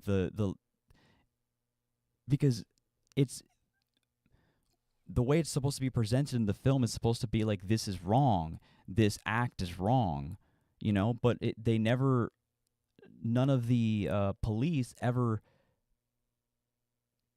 get wronged. Like they never are in the wrong. Nothing ever happens bad to them. Like they're fine basically. The only one who has like a bad ending technically is Lockjaw, but not really.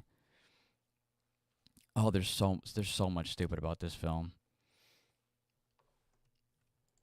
And the whole I'm gonna do like another 20 minutes, and then I gotta get out of here because I got some obligations I'll get to. But I will be back streaming tomorrow. Contrast between the calm of Benicio and the frantic nature of Bob, that fueled so much of the story. And I was so sad to see Benicio leave the screen. I know it. Oh, and if you're new to my channel and if you haven't watched any of my videos, do subscribe and check out my videos. I've got 3 good videos. I've got 3 good videos on some great film history from the 70s and the 80s. After the stream, but he exits valiantly. Well, he pushes him out of the car. Is what he does. Pushes him out of the car. Benicio came in. He doesn't push him out of the car. He actually like drives his car like that and like swings him off. Why are you agreeing? You wrote the movie and directed the movie and edited the movie, sir. Why are you agreeing to the false presentation that he's saying? He's got it wrong. You made the movie. You should know better. He was shooting Wes Anderson's film at the time, wasn't he? That's right. Yeah. And so he came in late and said, and which was total. He basically just improvised most of his lines. The scene where he's like dancing that you've seen in the trailer, and then the cops approach him, which is basically the very end of the movie. He like they ask him like, "Have you been drinking, sir?" And he's like, "A little. I've had a few beers." "Thank you, sir. Thank you." He's like, "I've had a few beers." And then I found an interview where he's saying basically like, I came up with that line because I felt like Sensei would tell the truth, but you know, he wouldn't lie. And so he had to tell the truth in his own little way. And so he came up with that. So it has nothing to do with Paul Thomas Anderson. It's purely Benicio del Toro. And it's all he could do with, you know, the scenario he was given where he's basically just, he gets caught in the end. Like he gets caught by the cops in the end and basically is going to get a DUI, right? Like, great. Good for him, I guess. Bullshit. He came on with 400. So funny and quirky when the minorities get, you know, locked up and handcuffed by the cops over and over and over and over and over and over again in this movie. Fantastic ideas. Oh, wow. A lot of that whole sequence was improvised. It had always been written and rewritten and kind of never really quite there, you know. Not a good sign. That's not a good sign. And he came in with all of these ideas that we were able to spontaneously make happen. We shot that sequence in El Paso, and we had a block of nights, and we really kind of mapped it all out. And Benicio realized, he told me, he says, listen, just keep an eye on one thing that I don't take his energy on, you know, that he had to have his own energy. Right. And there was only one take where I remember. This is an interesting moment, and I don't really know how to examine this, but it just sounds like Benicio del Toro was getting really annoyed and fed up with Leonardo DiCaprio. Seeing like Benicio is getting flustered by his crazy ass energy, and I said, I think you're taking his energy on anyway. I was like, that's all the direction you need to give him. Seeing him on a big screen, isn't it? It and still are tonally a relative to Stanley Kubrick's Dr. Strangelove. Mm-hmm. What? This brings a kind of absurdist comedy taken very seriously because it's so much a reflection. It's absurdist because none of the characters are taken very seriously. But then the conflict is super serious. That's like why this movie feels so wrong for me. Of what's happening today, every day, throughout this country. Yeah, but it paints it as like a thing that is and shouldn't, you know, it's not questioned. It's not like painted as something bad. It's yeah, I don't know what he's talking about. But it takes it to a point. Like, Dr. Strangelove had very, very comical, very over, like, dude, that movie is so freaking funny, dude. That movie is so funny. Dr. Strangelove is so funny.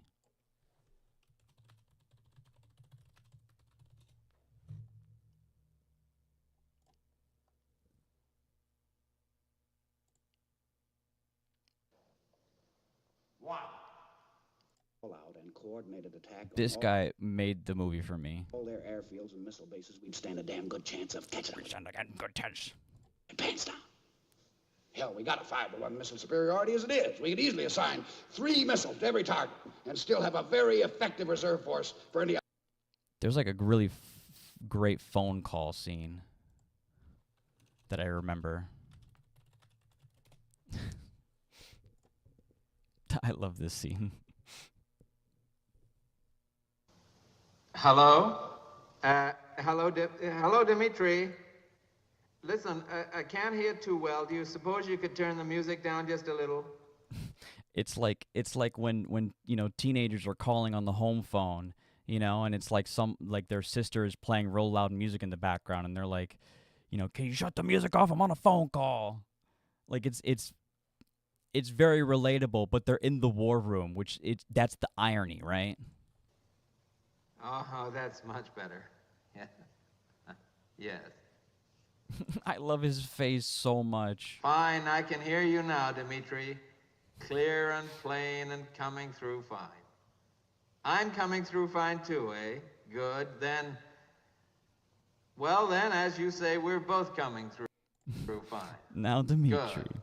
Well, it's good that you're possibility of something going wrong with the bomb. The bomb. But when they do this and they cut to Lockjaw in the movie, like, he's a white nationalist, white supremacist who wants to kill his offspring so he can get access into a white nationalist, white supremacist club that, like, I don't know, is like some dark secret underground organization that runs something. Who knows? What they run? I don't know. Did they explain it? Who knows? What are they called? The Christmas Adventurers Club.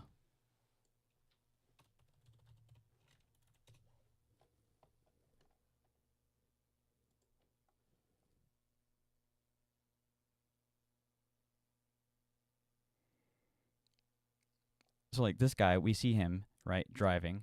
We don't really know who it is, okay? Now, the song that plays...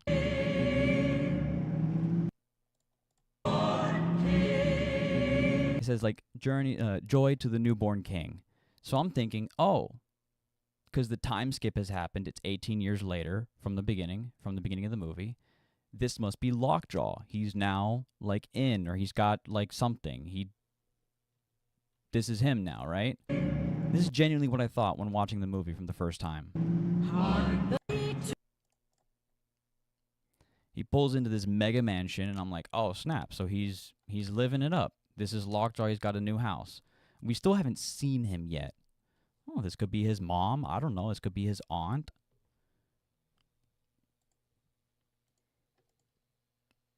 But it turns out to be somebody else. Someone who, is a part of this Christmas Adventurers Club, who Lockjaw talked to seek entrance into the club, to seek being admitted into the club. He had to talk to him first. But we've only seen him in that one scene. Then he comes in.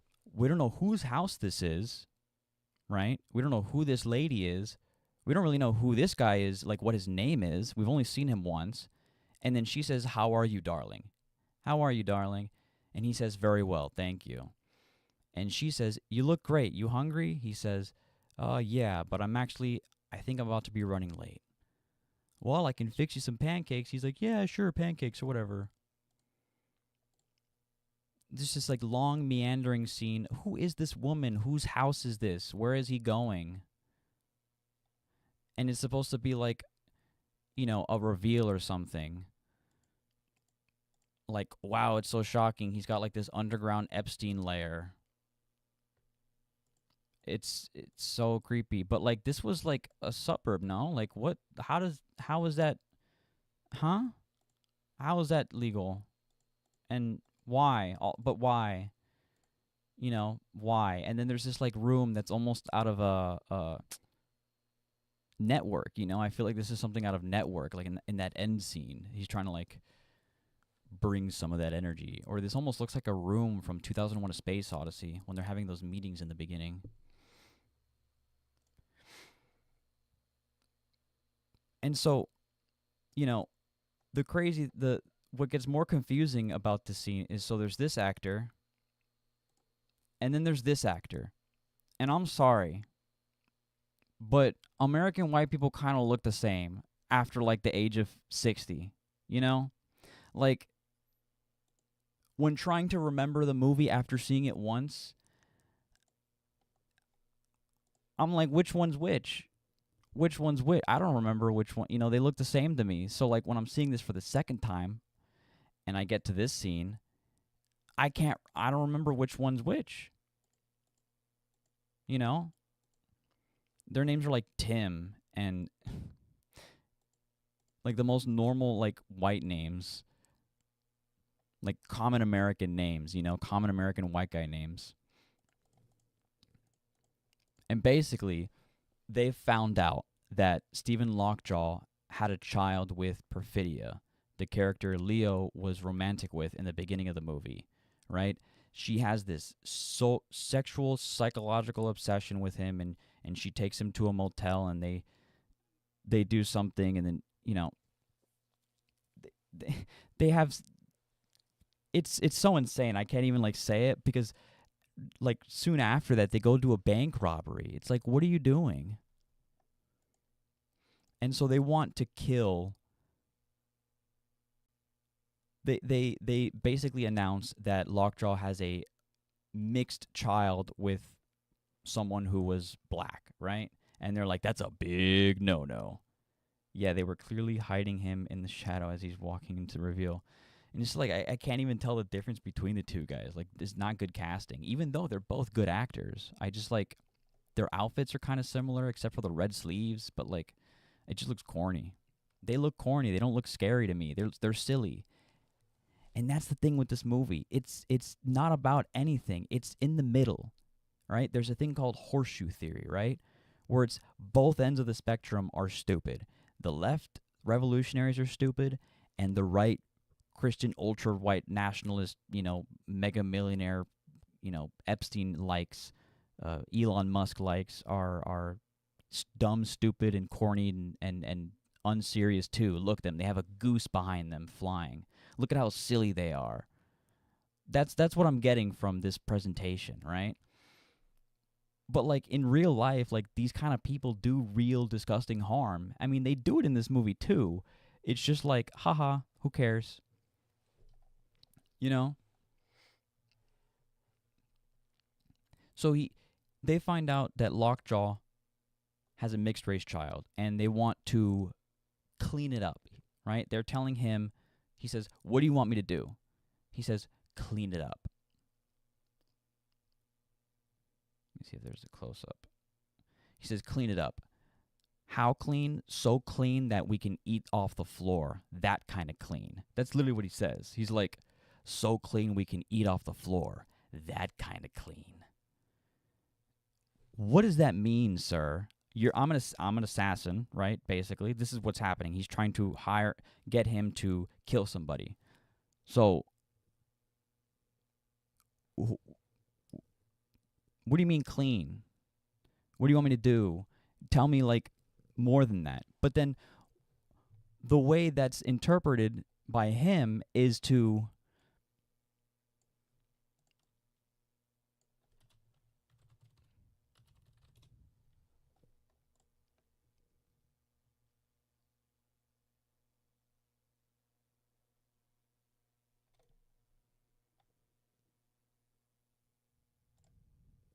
Let me see if I can find it.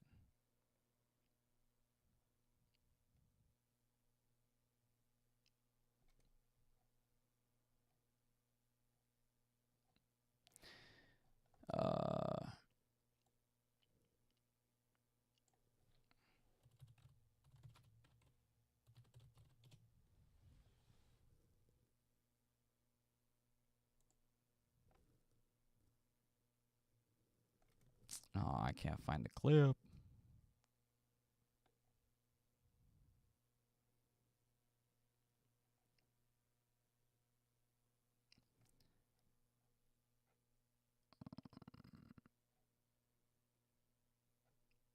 Frick, I can't find the clip. Well, if I go to the IMDb...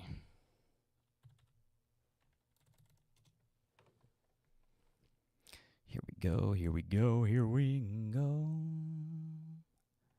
Okay, where is it?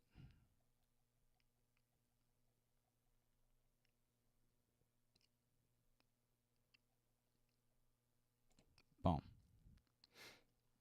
This is how he decides to do it. He drives up him. They're driving on the highway in the desert, right? You see the desert behind them. He pulls up with like a shotgun. That's like kind of short. I don't know. He can hold it with one hand, right? And he just opens he's got a Mustang, like a kind of like modern Mustang. It's blue. It's not the one he had in the earlier scene, okay? It's not that one. It's a different one.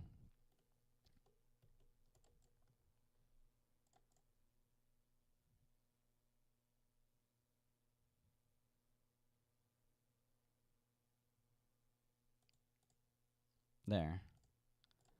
It's this one. He pulls up beside him, tells him to lower his window down. Lockjaw's like, huh? Oh, I guess I'll lower my window like every character in a movie that's about to get assassinated.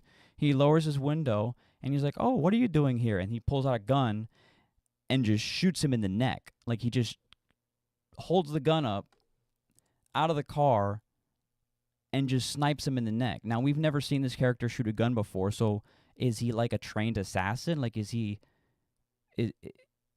I don't understand. How did he do that? Like, that's a hard shot to make. Driving next to a car? What if you missed? And so the car careens off the side.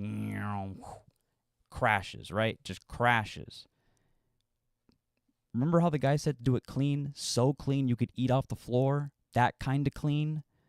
Do you think he stopped to check for the body? Nope. And so what happens?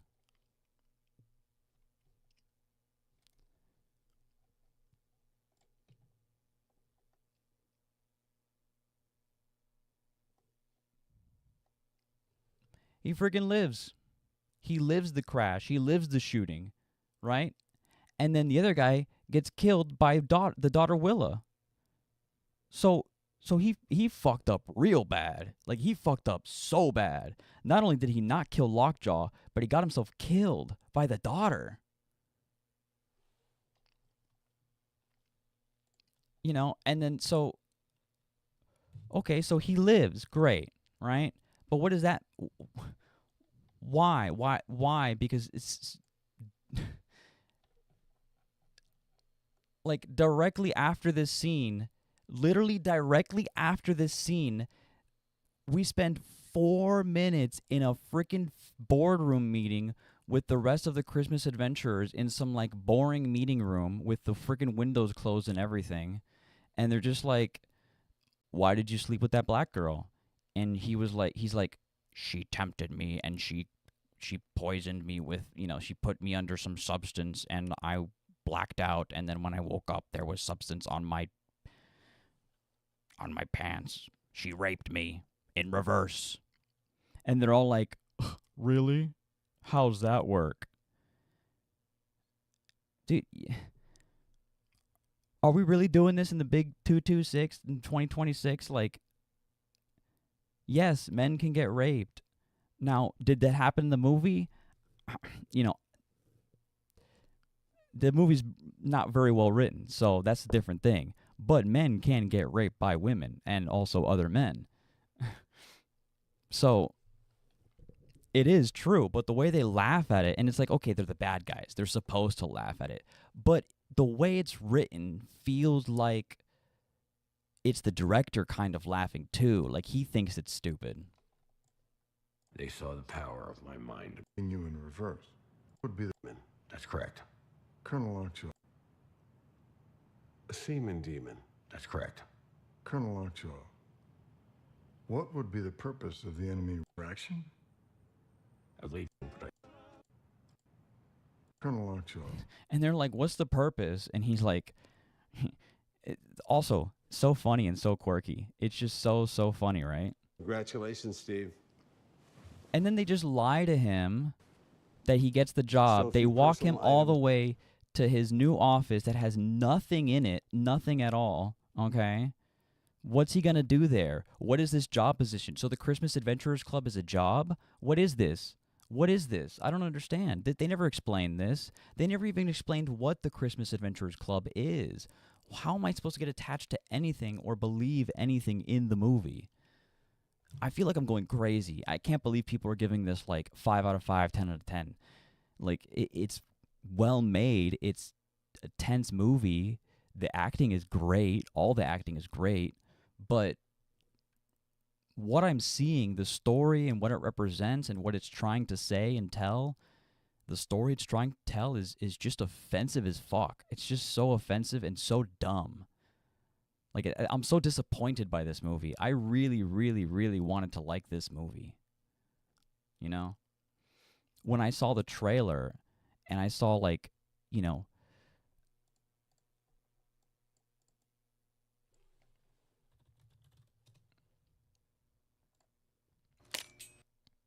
not this one.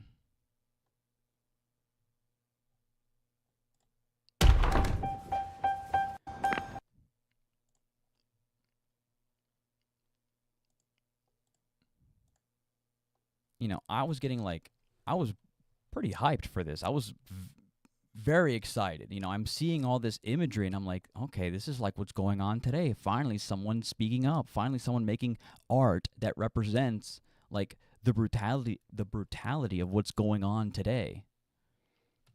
Yeah, this is like the white supremacy, like, you know, gang that the mercenary Lockjaw hires to kill her, like, leaves her with. This is so funny when she gets left with the white nationalist, like, gang.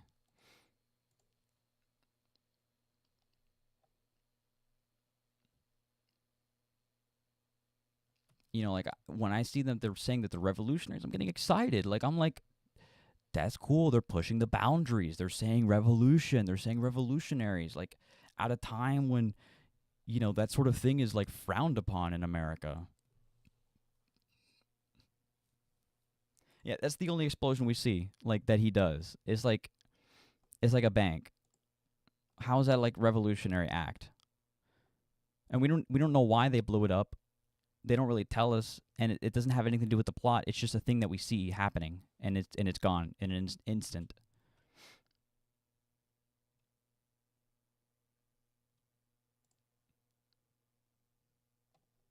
So, but it was really this scene, right?